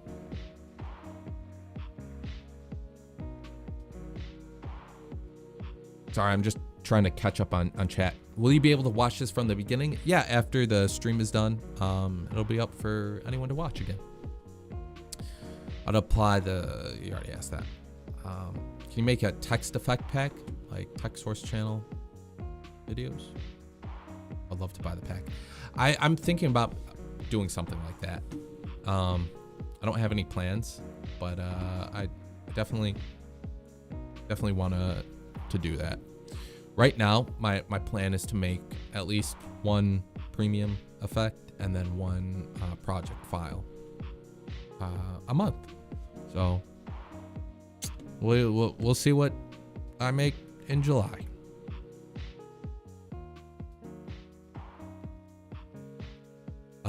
Is it easy to speed up and slow down and make a clip flow? Yeah, you just gotta mark out the beats to the music.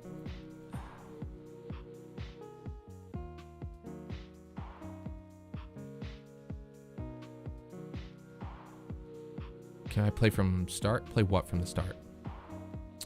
Can I make cool pop-up text? Can you show me? I mean, what's cool pop-up text? There's a lot of different pop-up texts. Just like your classic one. I'm just gonna make a fusion comp right now. We'll add this, and we got text, right? Hello. Okay, so we want this to pop in at frame 0, size 0. At frame, let's just say 12. We'll make this whatever size we want. And then we can open up our spline, click text, zoom to fit. If you hit Control A, you'll highlight both keyframes, and then you can hit F, and that'll flatten it out. Personally, what I like to do though is I'll take this first keyframe, move it something like that, and then if you hold Alt and you drag this next keyframe, if you drag to the left, it'll just move on one axis. So I'll do something like that. Pop in effect. There you go. Done. And then what's nice, actually probably shouldn't have done it like this.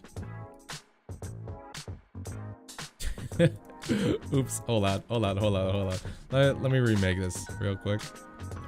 But instead, what I'm going to do is use the titles. Go to text plus.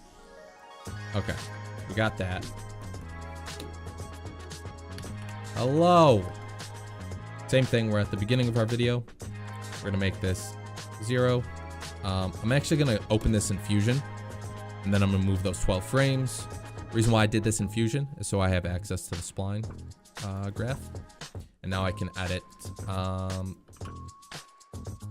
the spline again. Hello, cool. So I made this, right? Cool text effect. What's nice is that I can take this and throw it into my power bins. If you don't have that, I believe it's these 3 dots. Show power or smart bin, power bin. Do I have anything in the collection? Huh. Never noticed that before. Anyways, I'm actually gonna go. Nope. I want that. No! Oh my god. Okay. I clicked smart bin. Oh, Jesus. Okay, power bins. Like we were saying. What's cool is that I can take this, drop it into the power bin, and there it is, this text plus. So I can delete this text plus. I drop it in right here, And I drop it in right here. It's the little pop-up animation that we made. Reason why we put it in the power bins is because this will translate to other projects. So if I make a new project file or a new project, I will have access to the same text plus effect. But if you want to make more interesting looking text effects, you're gonna add more keyframes. Like you're gonna not just do like your size, but maybe like the tracking, or you know, maybe the center, things like that. There's a lot of different settings to mess with.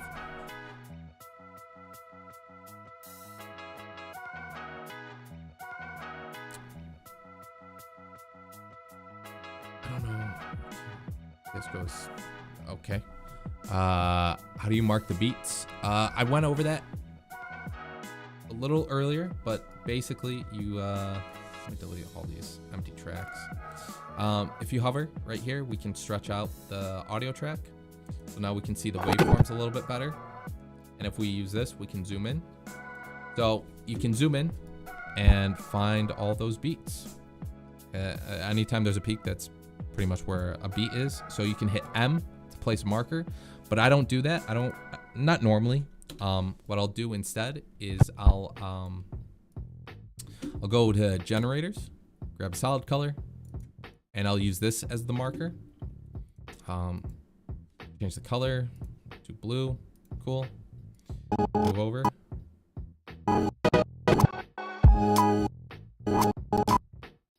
Hi-hat right here. Make a cut. Change the color. Let's do purple. Cool. Another beat right here. Make a cut. Let's do green. Now if I play this back, everything is marked out. This is a really good way to not just sync your beats, but like you can see it visually, and it's a nice confirmation, because now you can see, okay, well, when I start doing the velocity edits and slow motion and trying to make your videos flow, now you have a good little benchmark to see where you're at.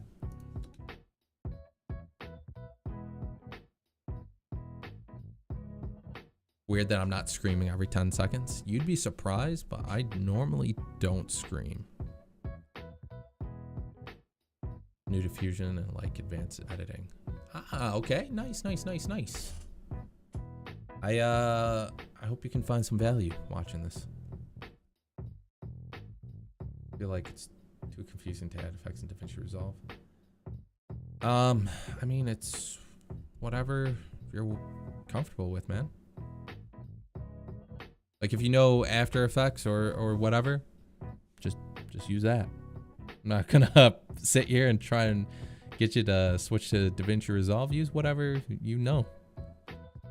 I say this a lot, but like editing isn't about how you edit. It's just about what the edit looks like. So it doesn't matter. Like there's a million different ways.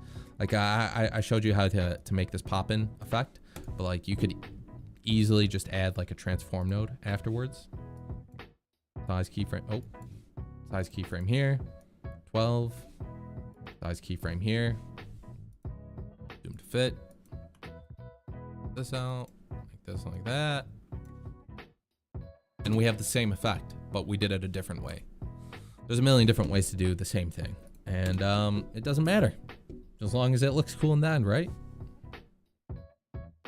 The bot plays. Hello, welcome. When you do the puzzle transition, how do you get the cuts to be alpha? Okay.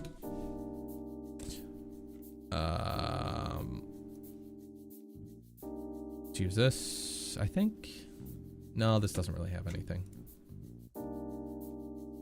We'll use this.